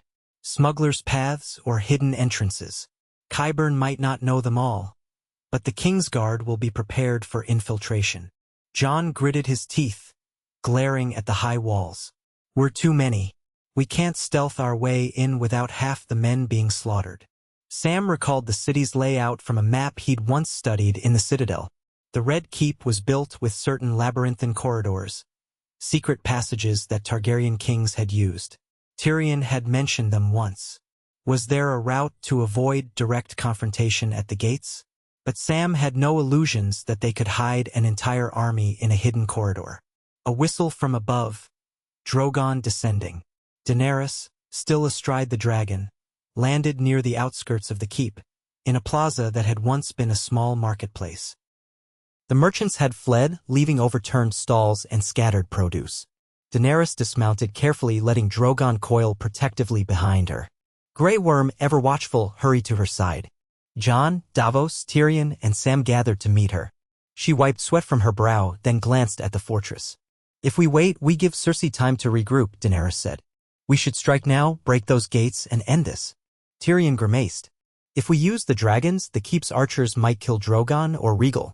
Or the fortress might collapse. If it collapses, it could bury us all in rubble." Daenerys' eyes glinted. "So be it. I'm not giving her another moment." Jon took a step forward, voice quieter. "If you plan on taking the keep with fire, I beg you to reconsider. We've already subdued most of the city. The people might unify against you if they see the keep destroyed in a blaze. Let me lead an assault on the main gate on foot. If it fails, then you can do what you must." Daenerys stared at him, torn between impatience and the willingness to heed him. She still seemed to trust Jon, but the fury in her gaze was unmistakable. This was the final stand between her and the throne. "All right," she said at last, her tone clipped. "Try. But I will not be kept waiting for long. If you fail, I will burn a path to the through." A shiver crept up Sam's spine. He recalled the Targaryen words, fire and blood. After so many horrors, were they doomed to another moment of unstoppable dragonfire? He glanced at Tyrion, whose face was set, worried. Then Sam looked to Jon, who simply nodded and turned away to gather his men. Sam found himself drawn into the assault group alongside Ed and Tormund Giantsbane.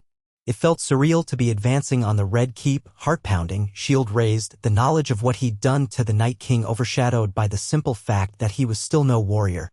This was a matter of swords and spears, not ancient spells. Yet here he was. Tormund grinned fiercely, despite a shallow cut on his arm. "We're going to break this fancy fortress, Crow," he bellowed at Ed and Sam, brandishing his axe. Ed rolled his eyes. "Whatever you say, wildling." They moved through the plaza, using pillars and piles of debris as partial cover. Arrows whizzed past, occasionally catching an unlucky soldier. Sam crouched behind a shattered marble statue, panting. In the open, the arrow fire was intense. Men pinned themselves against walls, returning shots when they could. Jon was up ahead, calling for shields to form a testudo-like barrier. Grey Worm and the Unsullied advanced in a disciplined line. "You with me?" Ed asked Sam, raising his voice over the din. Sam nodded, though his throat felt dry as sand. "Let's go." In a rush, they joined the group forming behind Jon. A ragged line of Northmen, Vale Knights, and even a few Dothraki with small shields pressed together. Sam found himself near the middle, holding his shield overhead. They pushed forward. The hail of arrows intensified, clanging against shields, embedding in wood. A man cried out to Sam's right, stumbling as an arrow struck his leg. They made it to the base of the keep's outer barbican. The gate, an iron portcullis, loomed in front of them. Behind it, Sam could see a courtyard, then the main walls of the Red Keep itself. Lannister soldiers braced on the other side, pikes poking through the bars. The archers above poured down arrows and hot oil. Sam's heart seized when he heard the hiss of boiling liquid overhead. He ducked, pressing his shield close. A few men screamed as the oil splashed them, shrieks turning Sam's stomach. Jon bellowed, "Ram! Bring the ram!" Several men dashed forward with a heavy battering ram. Under cover of shields, they slammed it against the portcullis. Metal rang out, vibrations jarring Sam's teeth. Again and again they struck. The Lannisters poked their pikes through the bars, occasionally skewering one of the attackers. Sam saw a man impaled in front of him, wide-eyed, blood speckling his lips. He tried not to retch, focusing on keeping his shield up. Finally, with a tortured screech, the portcullis buckled. The ram broke it open enough for men to push through. The defenders thrust with their pikes, engaging in vicious close-quarter fighting. Grey Worm led the charge, his spear flashing. Jon leapt in, Longclaw swirling in deadly arcs. Tormund barreled forward with a roar, batting aside pikes to hack at the defenders. Sam followed in their wake, trembling from head to toe. Through the broken portcullis, they spilled into the courtyard. Lannister soldiers fell back, forming a line near the main doors. Archers repositioned along the walls. One shot an arrow that thunked into the shield Sam carried, nearly knocking him off balance. He gasped, body tense with adrenaline, and kept moving forward. They met the defenders in a clash of steel and desperation. Swords rang on shields, men grunted in exertion. Jon parried a blow aimed at Grey Worm, then whirled to cut down another soldier. Tormund's axe claimed a man's shield arm. Ed was fighting near a battered pillar, trying to keep a half-dozen men at bay. Sam hovered behind him, stepping in when one soldier tried to circle around. He managed a clumsy slash at the man's side with his dragonglass-lined sword. The blow landed, staggering the soldier, who fell with a choked gasp. Sam stared at the spatter of blood on his blade, guilt and horror washing over him. But he couldn't pause. Another soldier lunged. Sam raised his shield, closed his eyes, and swung. He felt the blade bite, the soldier cry out. He nearly dropped his weapon in revulsion. So different from that single, fateful strike against the Night King. Then Sam had felt the old magic coursing through him as if the weirwood itself had guided his hand. Now this was just men slaughtering men. He steadied himself, breath ragged, willing the nausea to subside. They advanced further. The defenders were outnumbered, but they fought valiantly for their queen. Still, many began to lay down swords as the attackers pressed in. Grey Worm barked commands in Valyrian, ordering men to accept any surrender. Some continued to fight. Others dropped to their knees, trembling. Sam saw a cluster of Lannister soldiers toss weapons aside, eyes filled with defeat.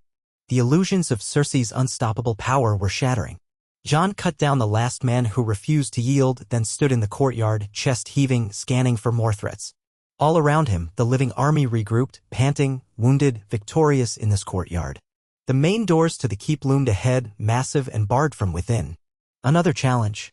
But each ring of defenses was falling. Let them yield. Jon commanded, gesturing to the men who had surrendered. Take them outside. Keep them guarded. No harm is to come to them unless they raise arms again. Grey Worm nodded, dispatching a group of Unsullied to escort the captives away. Tormund wiped sweat from his brow, panting. We break this next door, that's it. We'll be in her den. Jon shot him a look. It's not that simple. The Red Keep has inner corridors, more guards. And the mountain. Sam swallowed hard. He'd forgotten about Ser Gregor Clegane, Qyburn's monstrous champion. A shiver of dread swept him. Even if the Lannister cause was doomed, a cornered dog still had fangs. Tyrion stumbled into the courtyard, flanked by a handful of soldiers. He surveyed the scene, wincing at the dead. We have to move quickly, he said. If Cersei grows desperate, there's no telling what she might do. Jon nodded. Let's get this door open. Then we find her. If she's wise, she'll surrender to avoid more death. The ram team was hauled over and the pounding began anew, reverberating through the courtyard. Sam backed away, offering his place to men who were stronger, braver with the ram. He tended to Ed, who had a shallow cut on his shoulder, using a scrap of cloth to staunch the bleeding. Ed grunted in gratitude, wincing at the pressure. Slowly, the great doors groaned under assault. Sam heard the splinter of timber, the screech of iron hinges. He thought of how no gate had ever truly stood forever in Westeros. Even the wall had fallen in its own way to the Night King. Soon, the grand door of the Red Keep gave a final wrenching shriek, then crashed open, revealing a dim corridor beyond. An ominous hush greeted them. Light torches, Jon ordered. We go carefully. Tormund, Grey Worm, and a handful of Unsullied led the way. Sam lingered near the rear, heart hammering, scarcely believing he was here, part of a force invading the seat of Targaryen kings and Lannister queens.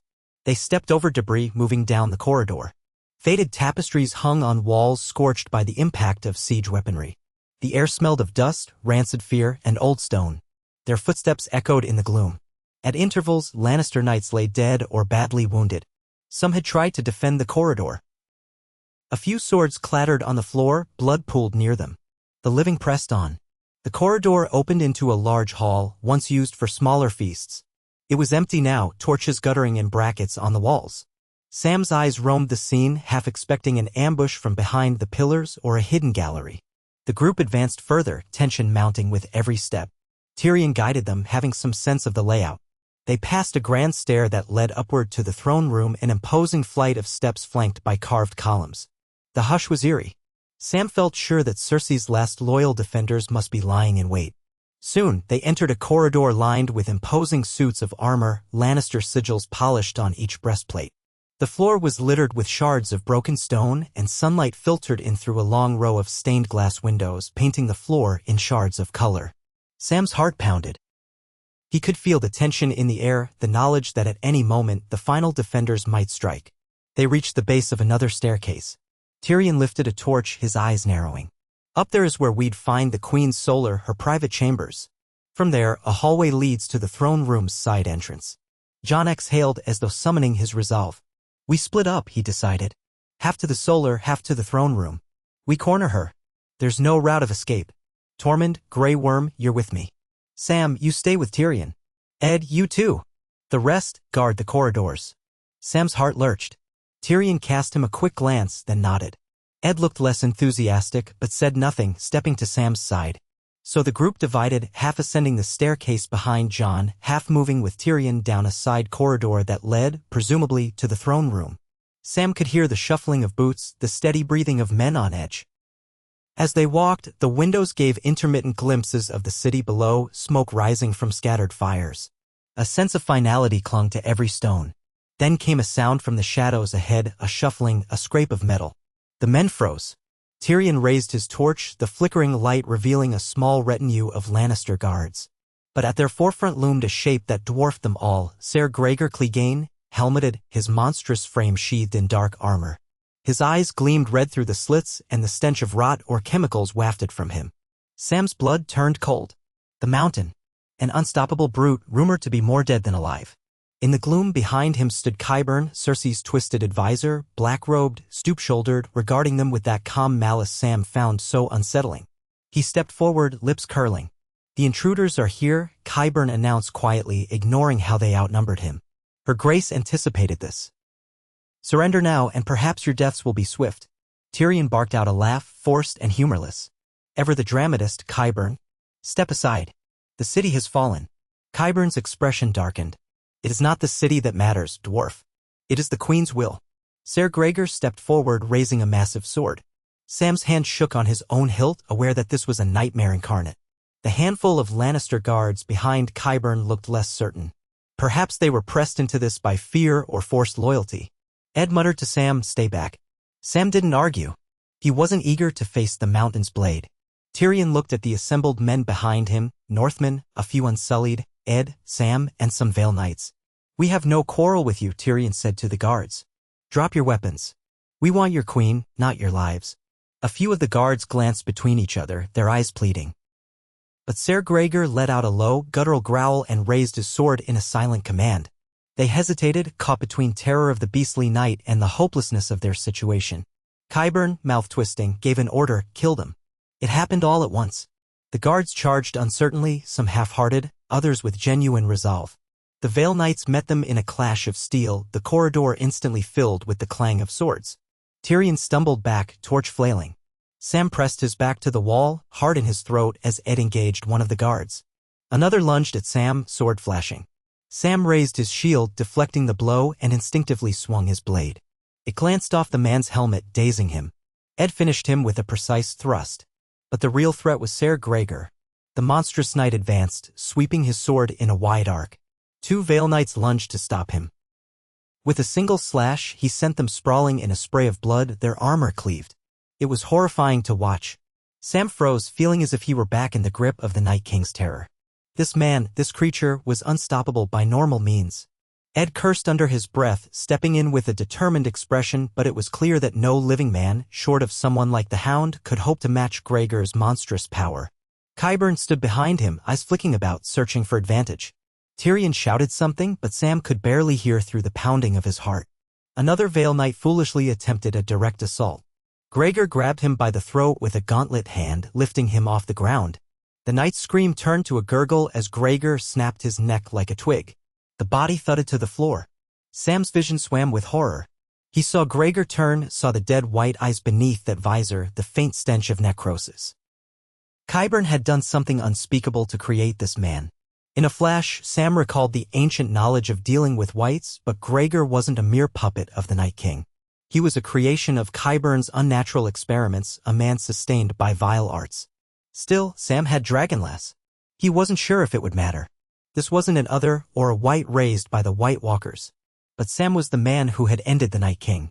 Maybe, just maybe, he could do something here. The alternative was to watch everyone be slaughtered by this abomination. Sam swallowed, stepping forward though his knees felt weak. Ed shouted at him to stay back, but Sam didn't listen. He remembered how he'd been terrified beyond reason when he faced the White Walker that first time, yet somehow survived. This was not so different, or so he tried to tell himself. Ser Gregor advanced again, a lethal shadow. Sam clenched the hilt of his sword with both hands. The corridor was in chaos. Men fought the remaining guards, but the center of it all was Gregor, unstoppable. Another Vale Knight tried to flank him, aiming a blow at his side. Gregor swung around faster than should be possible for a man of his size, sword colliding with the knight's blade, then slamming him into the wall.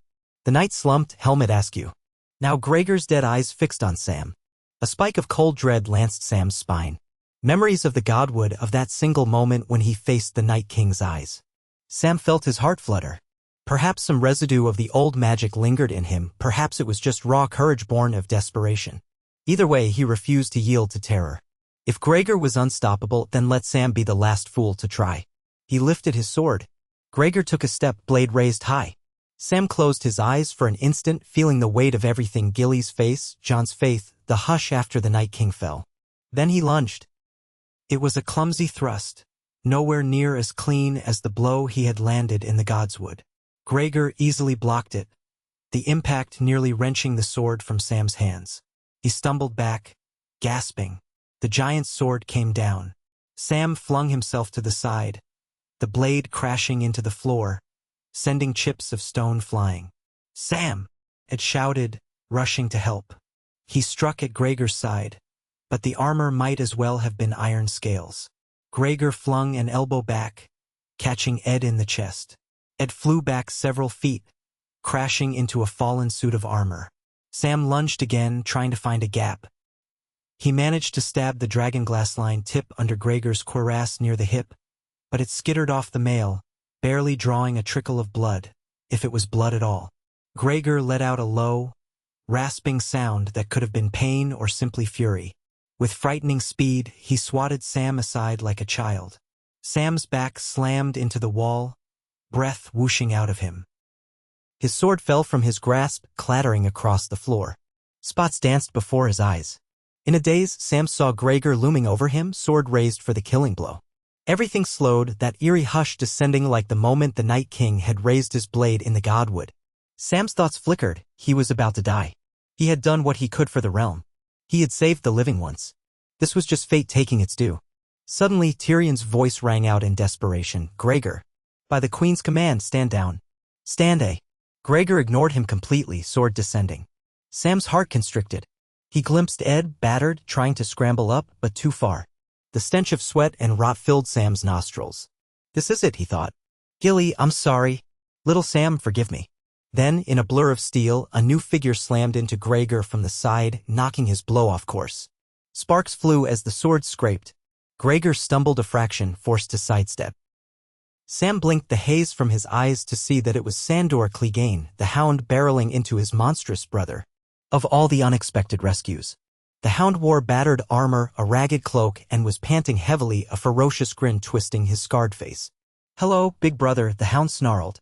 "I've been looking for you."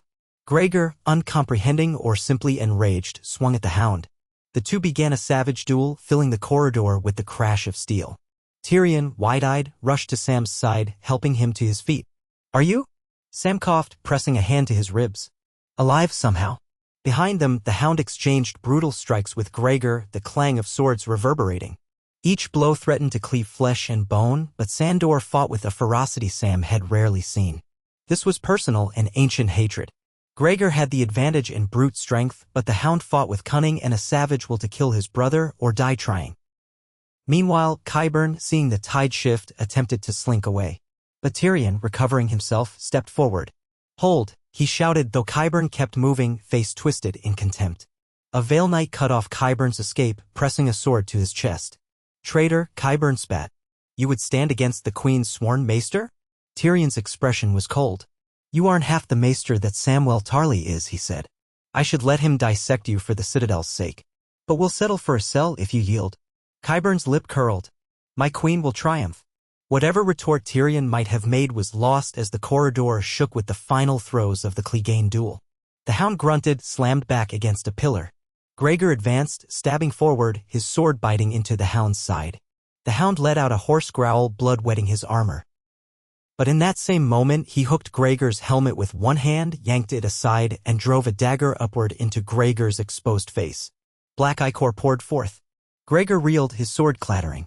They grappled, the hound refusing to let go, plunging the dagger in deeper, again and again. Gregor's monstrous strength buckled. With a final, gurgling roar, he collapsed to his knees. The hound kicked him backward and Gregor's huge form fell in a heap. A reek of rot wafted through the corridor. Sam, watching in shocked relief, realized that even a monstrous creation like the mountain could be undone by the fury of a man bent on vengeance. The hound stumbled, nearly falling, and Sam rushed to him despite the throbbing pain in his side. "Let me help ch." Sandor bared his teeth in a half-snarl, though his eyes were more exhausted than angry. "Don't fuss," he growled. "I'll live." He pressed a gauntlet hand to his wound, wincing. Wanted to kill him for a long time. He spat on Gregor's corpse, then glowered at Sam. "You're that Tarly boy who killed the Bloody Night King, aren't you?" Sam gulped. "Yes, well, that was different." The hound snorted, voice rasping. "Aye, you're welcome anyway. Now go find your queen." He staggered off, favoring his side, presumably to find a place to collapse or to chase after more vendettas. Sam watched him go, marveling at how fate had conspired to save him at the last moment. Tyrion was panting, leaning on the wall.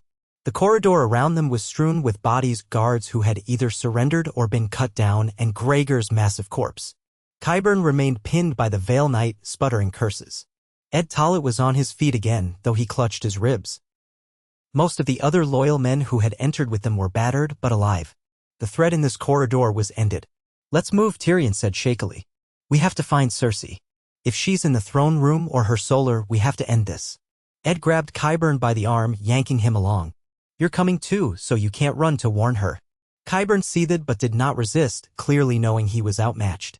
They climbed a narrow spiral staircase, footsteps echoing. At the top, they emerged onto a landing that opened toward the doors of the throne room. The massive doors, carved with the shapes of Targaryen dragons, stood ominously closed. No guards flanked them now. Sam sensed a hush that reminded him of a tomb. He exchanged a look with Tyrion, who set his jaw and nodded. With Ed and 2 Vale Knights at the ready, they pushed open the doors. The throne room was dim, the stained glass windows high above casting fractured light. The Iron Throne stood at the far end, a silhouette of twisted swords. And in front of it, alone, stood Queen Cersei Lannister. She wore a black gown trimmed with gold, her hair cropped short. A single crossbow lay on the floor at her feet, as if discarded. Her eyes were red-rimmed but determined. There was no sign of the Queen's guard. Sam felt his heart pound. He had never been face-to-face with the Queen before. He recalled her reputation, cunning, ruthless, a mother who had lost her children, a woman who craved power to fill the emptiness. She gazed at them with a mixture of disdain and fear. The air felt thick with tension, as though the slightest spark would set off an inferno. "Little brother," Cersei said at last, her voice echoing in the vast chamber. "And traitors. How fitting that you would slink in here after all you've done." Tyrion stepped forward, carefully, as Ed and the knights spread out, holding Qyburn firmly. Sam hovered behind them. He noticed that Cersei's hands were empty, trembling faintly. "Cersei," Tyrion said softly. "It's over. The city is ours. The gates have fallen, the men surrendered. Don't force more bloodshed. Surrender. Please." Cersei laughed, a brittle sound that chilled Sam. "Surrender to you? To Daenerys Targaryen, the foreign invader who would burn children? I am the Queen of the 7 Kingdoms. I will not kneel." Tyrion's gaze flicked around, as if to emphasize the emptiness of the throne room. "You have no more men, Cersei. The mountain is dead. Qyburn is captured. The city is occupied. You're alone." Cersei's eyes flicked to Qyburn, who stood sullenly under guard. Then she glared at Sam and Ed as though memorizing their faces, at the Vale Knights who had their swords drawn. She let out a ragged breath. "I still have the throne." Her voice cracked. "I am still queen." Tyrion advanced a few more steps, placing himself between her and the Iron Throne. "No," he said gently. "It's over. No one else needs to die." Cersei's eyes were moist, fury and grief warring on her face. Then, in a sudden burst, she darted forward, snatching up the crossbow from the floor. She leveled it at Tyrion, hands shaking. "Stay back," she shrieked. "One more step, and I'll kill you."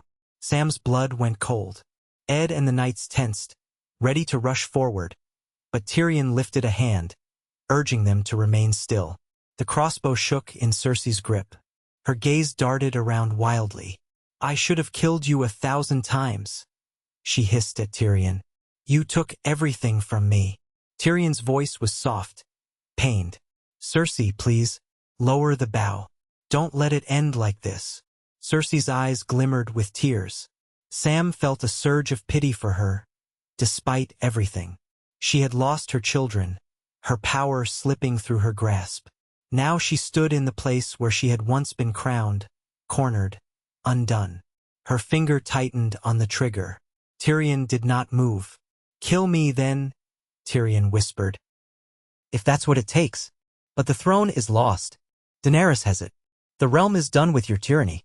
A tear slipped down Cersei's cheek. Her lips trembled, but she kept the bow aimed at Tyrion's chest. Sam could see her finger twitch. Time seemed to stretch like a cord about to snap. The door behind them banged open, and Jon Snow entered, followed by Grey Worm and Tormund.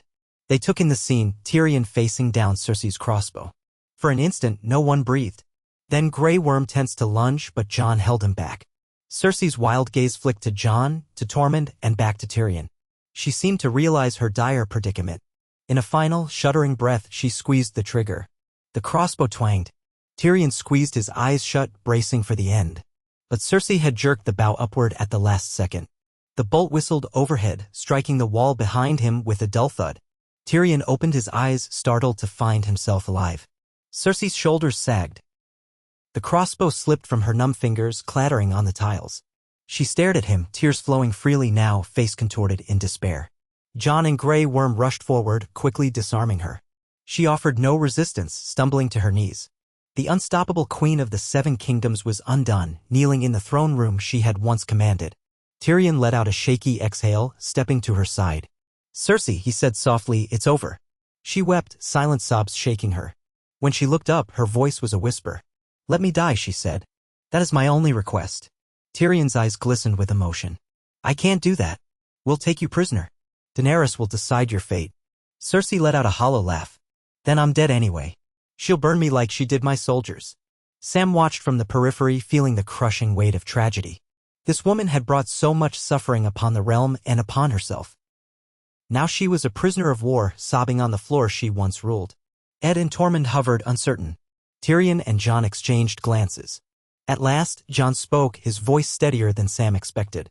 "We've won," he said, looking to the group. "Take her to the dungeons. We'll keep her alive until Daenerys decides." He looked at Cersei with neither warmth nor overt cruelty, only a grim finality. "The realm will have justice. But we're not butchers." Cersei didn't resist as they lifted her to her feet. She seemed as though her spirit had shattered the moment she fired that crossbow bolt, choosing not to kill Tyrion. She walked unsteadily, flanked by Grey Worm and a Vale Knight. Tyrion watched, tears streaking the dust on his face. Sam realized that in some corner of Tyrion's heart he still grieved for the sister he both hated and loved. They led her out of the throne room. In the hush that followed, Sam gazed upon the Iron Throne. It loomed in the gloom like an uneasy relic, the seat for which countless men and women had died. It seemed oddly small now after all the cataclysms the realm had endured. He stepped closer, drawn by its jagged metal edges.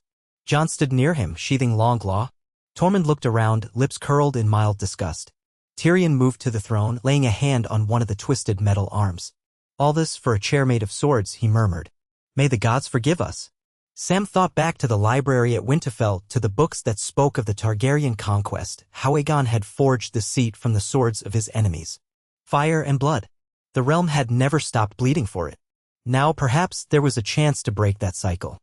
He didn't know what Daenerys would do, but at least the battle was over. The city belonged to the living, not the flames. Outside, the bells began to ring, tolling across the city. A slow, mournful sound announcing surrender. Sam closed his eyes, thinking of how that echo replaced the thunder of war. The men who had fought for so long against the dead, now against the living, could finally lay down their arms.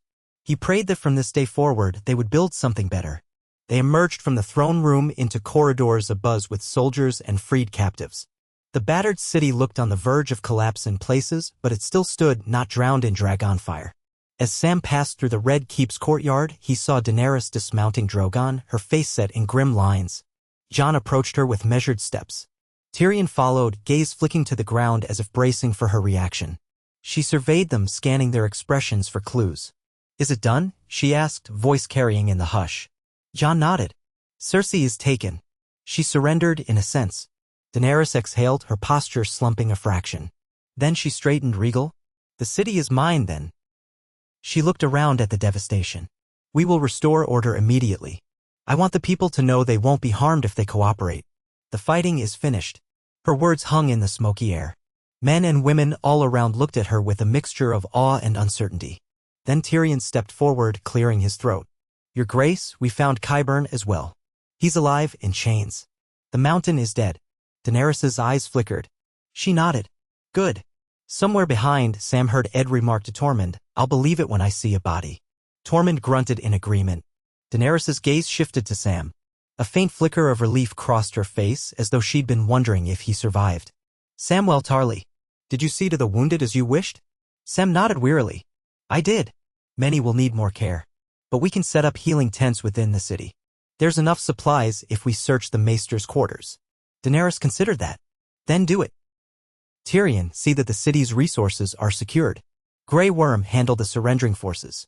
Jon, Tormund help ensure no more bloodshed in the streets. They each bowed or nodded, then moved to carry out her orders. Daenerys walked deeper into the courtyard, gazing upon the walls. Drogon roared overhead as though announcing her triumph. Sam lingered, battered and dazed. It was over, or at least this battle was. Now came the challenge of forging a new peace. He spent the next hours coordinating with a few maesters and novices who had been discovered holed up in the keep's library. They were terrified but relieved to find the city would not be razed. Sam, along with them, set up rows of makeshift beds in the courtyard outside the Red Keep where the air was fresher. Wounded men and women filtered in. Northmen, Lannister soldiers, civilians wounded by stray arrows or falling debris. Sam worked tirelessly, washing cuts, applying salves, distributing poppy milk when necessary. Gilly's face never left his mind. He imagined her in Hornhill, safe. He hoped one day to bring her to a more peaceful King's Landing, to show her that the realm could be better than this. The memory of the Night King's demise still lingered as if it happened in another lifetime. Yet it had been only weeks since that cataclysmic battle. The days blended together in a tapestry of survival and chaos. When night fell, Sam found himself in a corner of the courtyard, leaning against a broken pillar, gazing at the flickering torches illuminating the new Targaryen banners. The black and red dragons fluttered where Lannister lions once hung. A chilly breeze wafted in from the Blackwater Bay, carrying the scent of brine and smoke. Jon approached, footsteps echoing in the stillness. He wore a look of weary relief. We've contained most of the city, he said quietly. Daenerys wants to address the populace tomorrow. Sam nodded. Will she be merciful? Jon's gaze was distant, the flicker of torchlight reflecting in his dark eyes. She says she will. Cersei is to stand trial for her crimes. I don't know what that means for the future, but at least there was no mass burning. They stood in silence for a moment, each lost in thought. Then Jon glanced at Sam, brow creasing. Are you well? I heard about your brush with the mountain. Sam allowed himself a weak laugh. That monstrous man nearly killed me, but the hound intervened. I think I used up any luck I had left. He looked at Jon. It's so different from killing the Night King. Then, I felt like the entire realm was on one side. Now, I'm not sure if we've just set ourselves up for more conflict. The realm is a complicated place. Jon sighed. But we have to hope. We fought for the living, and now we keep fighting for them in a different way. Sam nodded. I suppose so. Tyrion strolled over, hands clasped behind his back. His normally quick wit was subdued. He too was caked in dust, hair matted. Cersei is under guard, he reported. She's refusing to speak. We'll arrange a formal trial in a day or two, once Daenerys is ready. The city is in chaos, but the small folk are already emerging from hiding. Many of them are simply grateful the entire place wasn't burned. Sam caught the tension in his tone. And Qyburn, in chains, awaiting the same fate. Tyrion looked at the Targaryen banners fluttering overhead. I never thought I'd see the day my sister was cast down. Part of me is grieving, and part of me is relieved. Jon placed a hand on Tyrion's shoulder. You did what you had to. She was leading the realm to ruin. Now maybe we have a chance to fix things. Tyrion nodded, though sorrow still lined his face. Will you speak with Daenerys, Jon? Urge restraint, show mercy in her judgments. The realm needs time to heal. If we go around executing every Lannister official, I will speak with her, Jon assured. Though she's the queen, I can only advise. Sam took a deep breath. Perhaps we should all get some rest. Dawn will bring new burdens. They parted ways in the courtyard, each drifting to find whatever shelter they could. Sam ended up in a corner of the keep's lower halls where a series of small rooms had been cleared of debris. He collapsed onto a pallet, exhausted in body and spirit. Visions of the day's horrors flitted through his mind, but also the relief that it had not been worse, that the city still stood, that he had come through alive. Eventually, sleep claimed him. The morning sun rose over King's Landing in a haze, illuminating the wreckage. Yet it was not as catastrophic as many had feared. Smoke still rose from a few pockets, but there were no widespread infernos. People ventured out into the streets with cautious curiosity, observing the Targaryen and Stark banners. Some glared in resentment. Others approached the new soldiers with relief, seeking help for wounded relatives. Sam, once awake, spent the early hours preparing supplies for a city-wide healing effort. Tyrion had assigned certain Northmen to scour the city for stored grain, ensuring no one starved. Shortly after midday, the new Queen Daenerys Targaryen made her entrance into the city proper. She rode on horseback through the main thoroughfare, surrounded by Unsullied and Dothraki. The small folk pressed in at the edges, some fearful, others cheering. Sam wasn't present for the entire procession. He watched from a distance, finishing up care for an elderly woman burned by an overturned brazier in the panic. But he heard the roar of the crowd, the clang of unsullied spears striking the cobblestones in a rhythmic salute. Later, Daenerys held court in the courtyard of the Red Keep, where a large gathering formed. The hush that fell as she ascended a hastily constructed dais was profound. Sam stood amid the throng, accompanied by Ed, Tormund, Tyrion, and others to bear witness. Jon stood at Daenerys' side, face solemn. Grey Worm stood on her other side, helmet in hand. Soldiers lined the edges of the courtyard, forming a protective ring. Some carried Lannister banners, but with the golden lion replaced by black Targaryen dragons, a symbolic transformation. A hush spread among the onlookers, hundreds of them, nobles who had survived, small folk who gathered for news, and soldiers from both sides. Daenerys' voice, clear and strong, echoed across the courtyard. People of King's Landing, the city is yours. The Iron Throne is yours. House Targaryen has reclaimed it, but it shall serve the realm, not the other way around. There were murmurs, uncertain. Some eyes flicked toward the battered Red Keep, the collapsed gates, the signs of battle. Daenerys continued, Cersei Lannister has been removed from power, and she will be judged. You have my word that no harm will come to those who lay down their arms.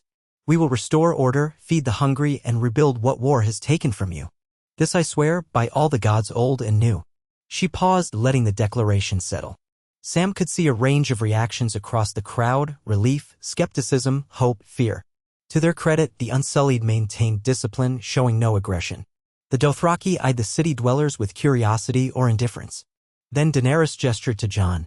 I would not stand here if not for the brave men and women who fought to protect us all from the dead. Jon Snow is one such man.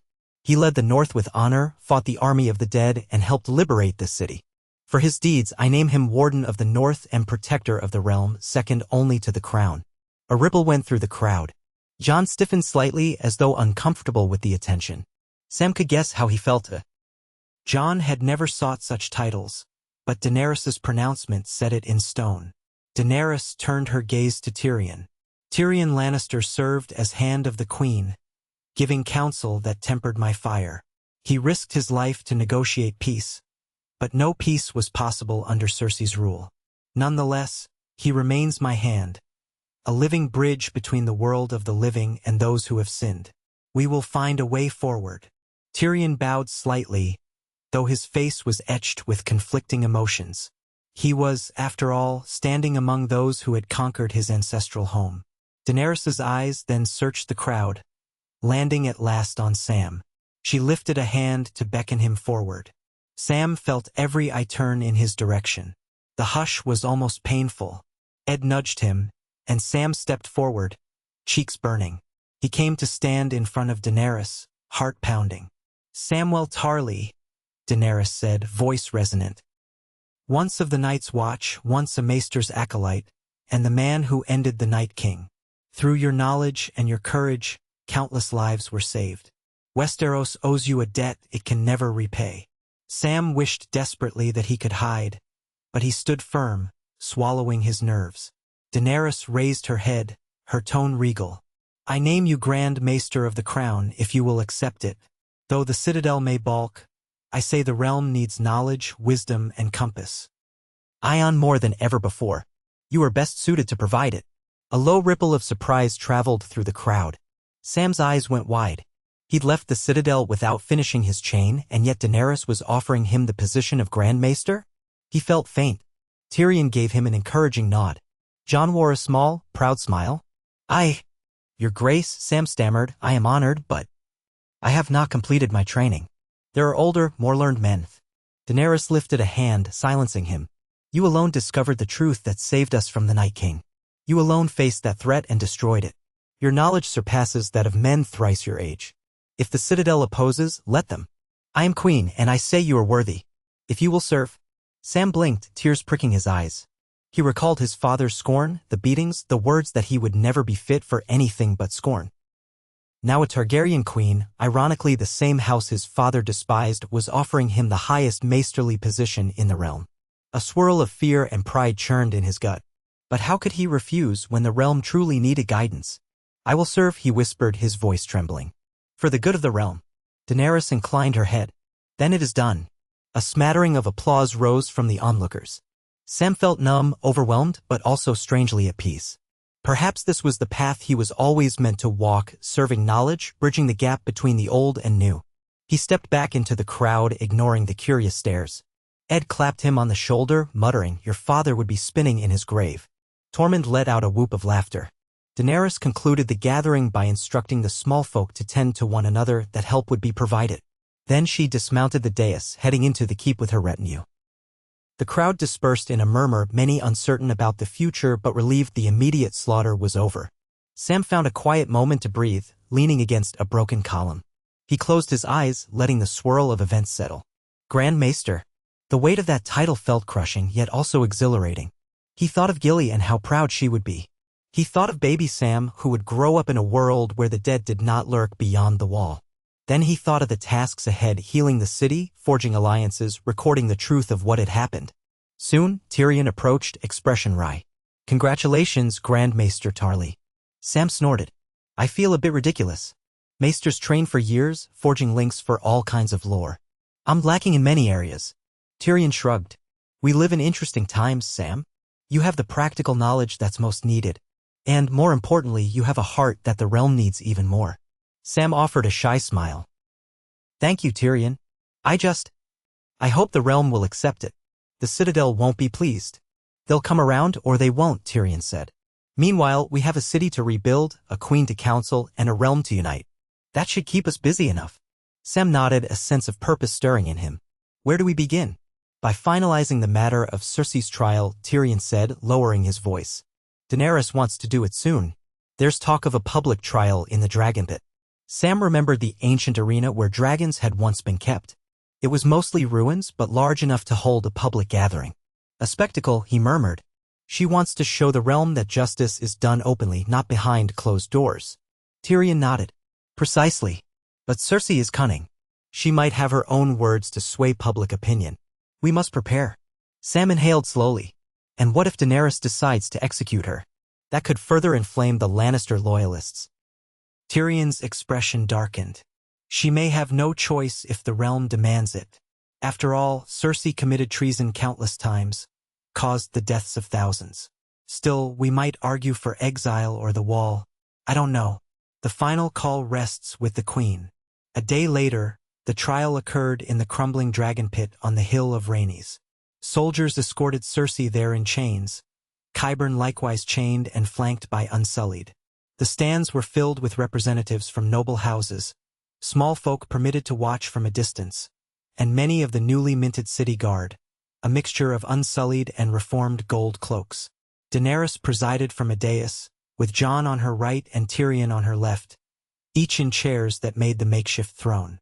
Sam sat at a council table, piles of parchment at hand, though the dryness in his throat made it hard to speak. Cersei stood below them, wearing a plain black dress, hair still cropped short, her face drawn and pale. She stared defiantly at Daenerys, ignoring the sea of onlookers. The charges were read in a loud voice by an appointed herald: treason, murder, conspiracy against the crown, unleashing wildfire on the city in prior conflicts, lying about her support against the Night King's threat, and so forth.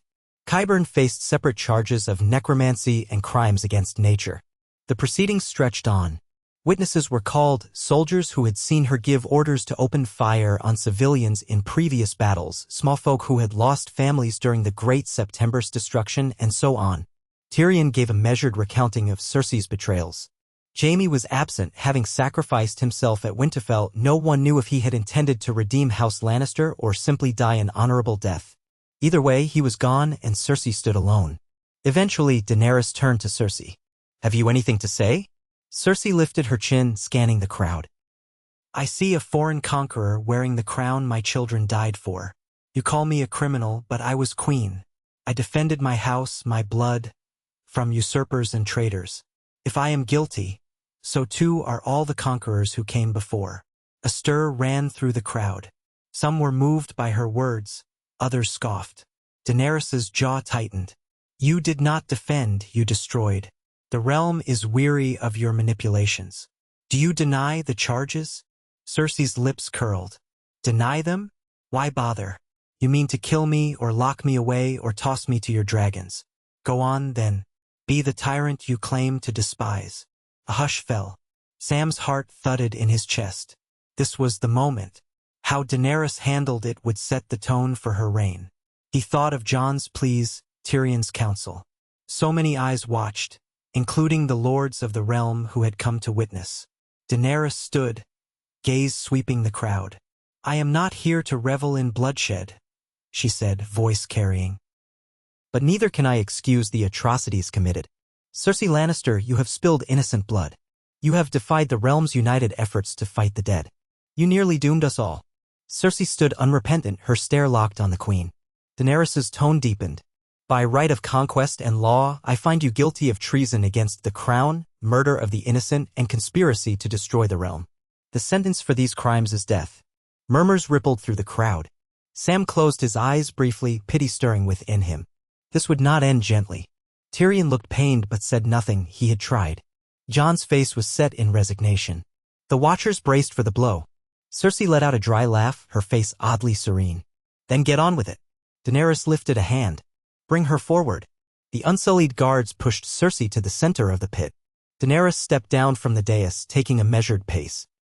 The hush was palpable, broken only by the sound of a dragon's distant roar overhead. Drogon was perched atop a high ruin, smoke curling from his jaws. Sam tensed, recalling the havoc that dragonfire could wreak. Surely Daenerys wouldn't. She raised her voice. "Cersei Lannister, in recognition of the countless lives lost to your ambition, I sentence you to die. But let the realm know, I will not rule through terror." She inclined her head toward the Unsullied. "Prepare the block." A headsman came forward, carrying a broad axe. The crowd gasped, unsure. Some had expected dragonfire. But this was more traditional, a more measured form of execution, still final but with a veneer of justice. Cersei's eyes flickered, perhaps with the slightest surprise. Then her features settled into cold acceptance. Sam felt a pang of relief that Daenerys had chosen not to burn Cersei alive. That would have stirred half the realm to revolt, reminded them too much of the Mad King. Instead, she had chosen the old ways. It was still grim but less gruesome for the crowd. The block was placed and the guards forced Cersei to kneel. She did not resist, holding her head high. The hush was absolute. The headsman stepped behind her, axe raised. Daenerys closed her eyes briefly, then nodded. The axe fell in a swift arc, and with a single stroke it was done. A shocked silence permeated the dragon pit. Even those who hated Cersei felt the finality of that moment. She who had once sat the Iron Throne was gone, her lifeblood soaking the old sand of the pit. Some men turned away. Sam swallowed, tasting bile, remembering how swiftly the Night King had been undone by his blow in the Godwood. Life or unlife, gone in an instant. Daenerys looked to Qyburn, who stood bound, pale as a sheet. "As for you," she said, voice icy, "your crimes against nature are well known. But your role in animating Ser Gregor Clegane in plotting atrocities for Cersei is beyond forgiveness." Qyburn trembled, his eyes darting around, seeking escape. "Your Grace, if I may beg." She shook her head. "No more. I sentence you to the black cells where you will remain until the Citadel decides your fate. Perhaps they will see fit to study your vile arts." Qyburn wilted, dread etched on his features. The Unsullied dragged him away, ignoring his sputtered protests. Daenerys turned back to the crowd. "Let this be the end of one era and the start of another. The wheel of war must be broken. We have survived the long night and we have triumphed over tyranny. Now let us build a realm that values the living above all else." A roar of approval came from many in the crowd, though Sam saw some faces remain grim or stoic. Not everyone was ready to acclaim Daenerys. But for the moment, the city belonged to her and the realm might too. Sam exhaled, running a hand over his face. It was done. Cersei's final chapter had closed. In the days that followed, King's Landing slowly returned to a semblance of order. Daenerys named new wards to govern the Crownlands, reaffirmed Sansa Stark as Lady of Winterfell, praised Gendry Baratheon as Lord of Storm's End, and recognized others who had joined in the fight. She established a provisional council to address the city's damage and set up relief. Tyrion handled administrative tasks, while Sam was inundated with duties both clerical and medical. Overwhelmed, he found himself longing for the simple hush of a library, though ironically, that was his domain now. The Citadel, upon receiving word that Sam had been named Grand Maester, sent ravens of protest, demanding he return for formal discipline. Daenerys replied that she would welcome open negotiations with them. Sam braced for a fight, though he suspected the Archmaesters would eventually yield. The realm had changed. They could either adapt or become irrelevant. Meanwhile, life stirred anew in the city's markets. Bread and fish reappeared, trade resumed from the sea, and the battered city began to nurse its wounds. Sam saw to the quarantines of plague-stricken areas, organized rummaging for leftover wildfire caches to ensure they didn't pose a future threat, and tried to unify local healers in a single guild. Each new day brought a swirl of tasks, each more demanding than the last. Gilly's letters reached him occasionally, carried by ravens, and he wrote back whenever he could, promising to come home as soon as the realm was stable. Jon, uncomfortable in King's Landing, spent much of his time ensuring the North was represented. He planned eventually to return there, leaving day-to-day governance to Daenerys' council. Yet for now he remained, supporting her efforts to unify the lords. Tormund roamed the city restlessly, longing for the open wilds. Ed, too, found the city claustrophobic, often muttering that he missed the wall's cold clarity. Eventually, a summit was held in the throne room of the Red Keep, with lords from across Westeros invited.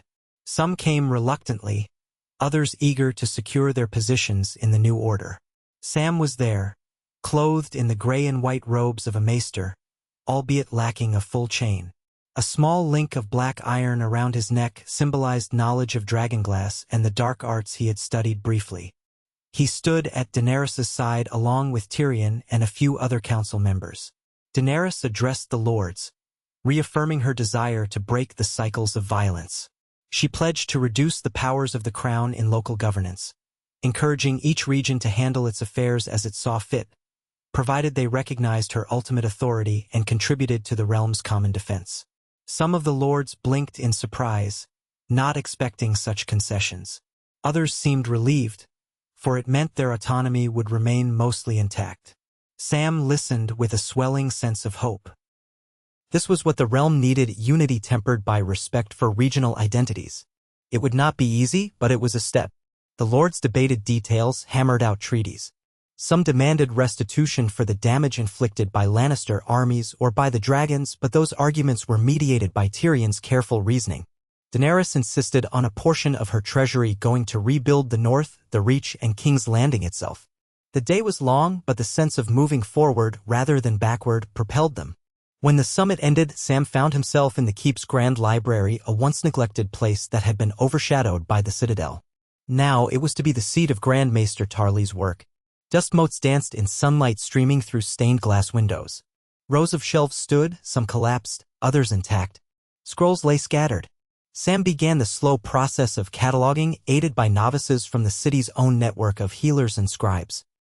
They recognized him from rumor. The man who slew the Night King, now the realm's top maester. He felt self-conscious, but more than that, determined to ensure knowledge was properly preserved. One afternoon, as he was poring over a water-damaged tome, Daenerys entered the library quietly. Sam looked up, startled, nearly dropping the book. She smiled faintly, though the strain of the last weeks was evident in the shadows under her eyes. "How fares your domain, Maester Tarly?" she asked, a playful note in her voice. Sam managed a small laugh.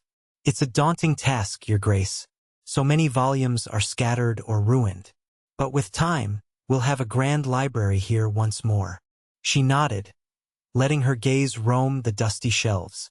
"I wanted to speak with you about the future. You see, I never intended to rule the realm alone. I once believed my destiny was to sit the Iron Throne at any cost. But now, after the long night, after what we faced, I realize we must be better than those who came before. And I will need wise counsel."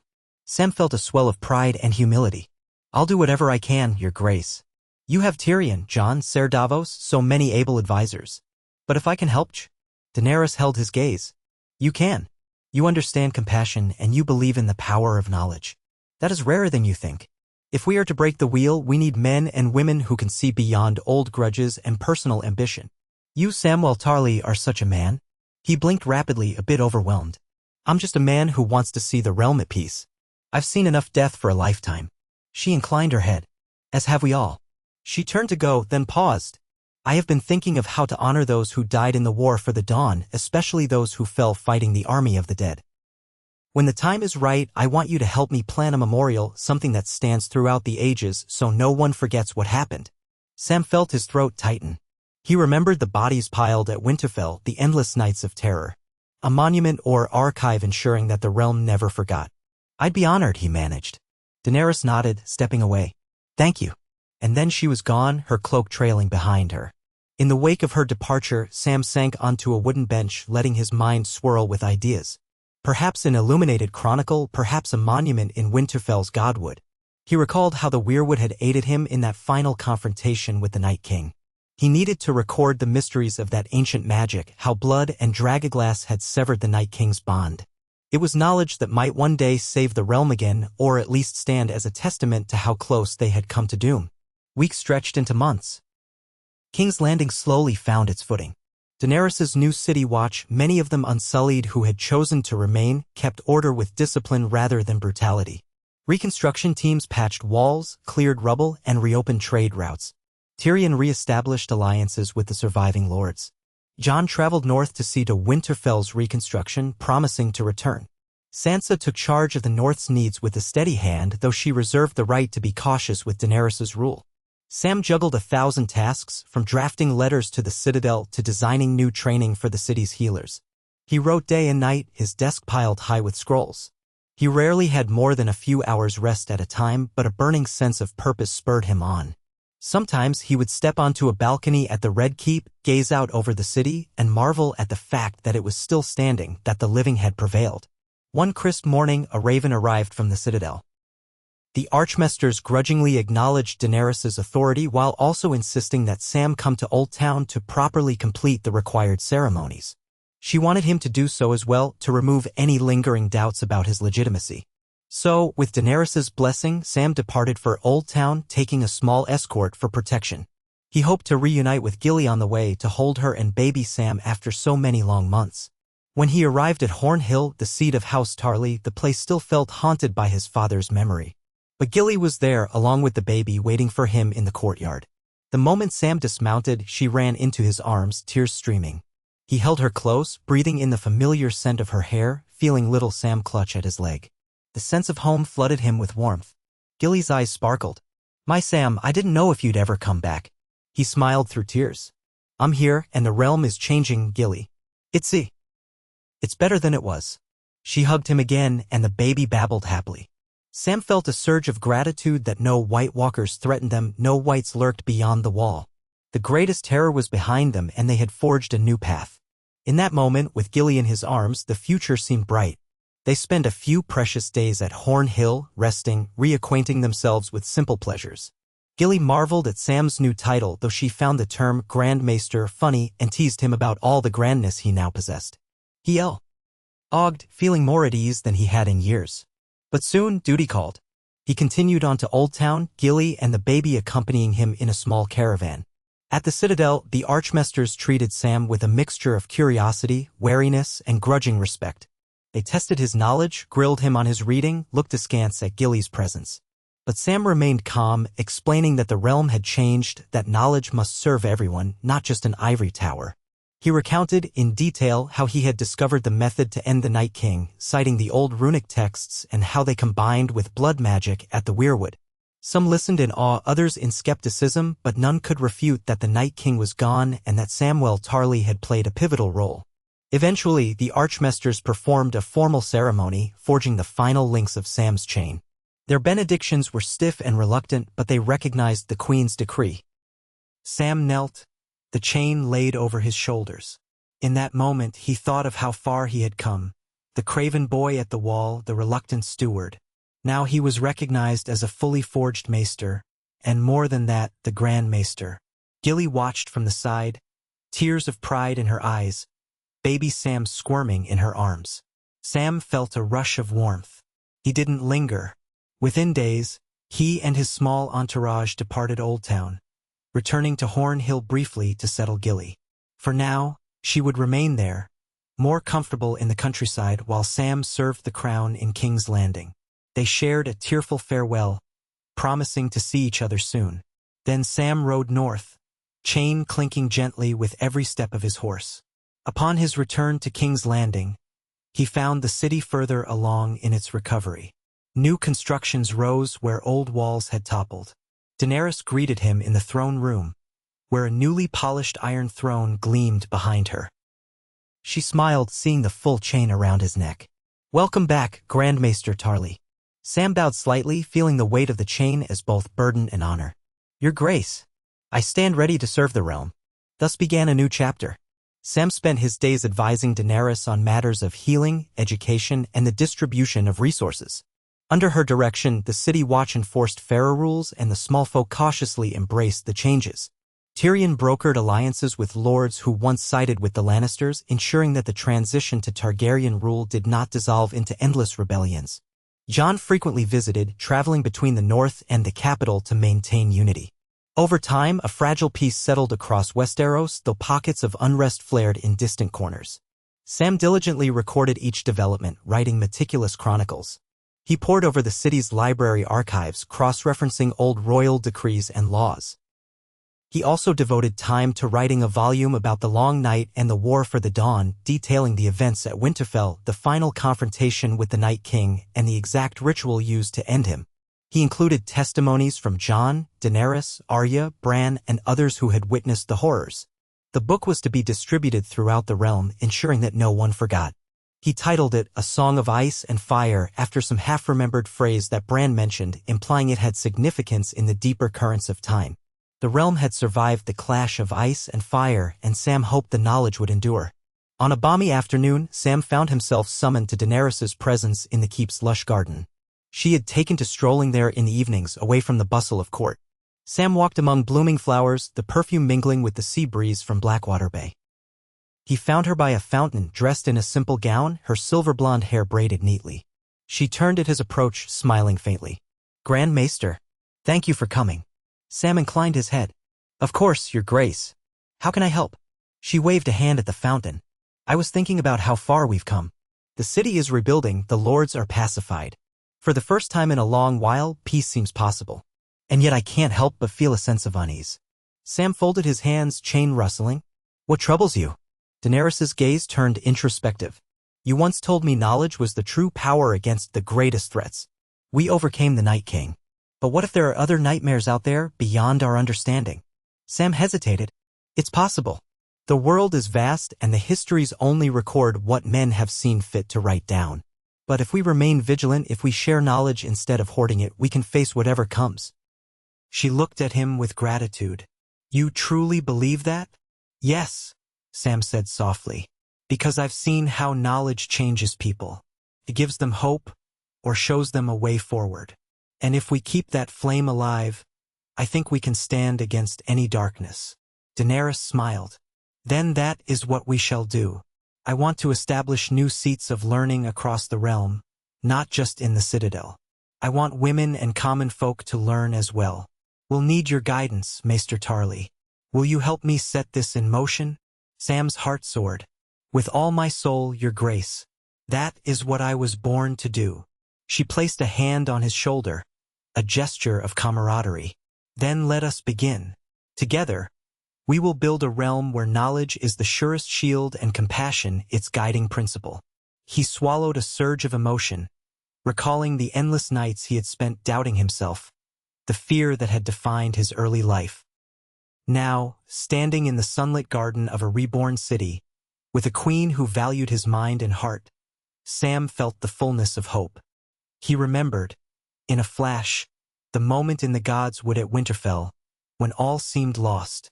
The Night King had loomed, unstoppable, and yet Sam had found a way. He had clung to the old magic, trusting in knowledge, trusting that he was more than his fear. And that one act had changed the course of history. Now, in the wake of that victory, the living had forged a tenuous peace. Samwell Tarly was Grand Maester, a man who had once cowered in corners, now shaping the realm's future. The people had survived the dead and toppled a tyrant. Daenerys Targaryen sat the throne, determined to rule with the lessons she had learned, tempered by the horrors she had seen. Jon Snow, the king in the north, stood beside her, bridging old loyalties and new dreams. Tyrion Lannister used his wit to keep them from sliding back into chaos. The wind rustled the garden leaves, carrying the scent of blooming flowers and the distant call of gulls over the bay. Daenerys moved off to speak with a guard, leaving Sam alone by the fountain. He looked up at the sun, closing his eyes, letting the warmth wash over him. In that moment, he felt no fear, only a gentle certainty that the realm had turned a corner. They had all come so far from the darkest night. And though the future would hold its trials, rivalries, rebellions, storms of fate, Sam believed they would endure, for they had faced the greatest darkness imaginable and survived.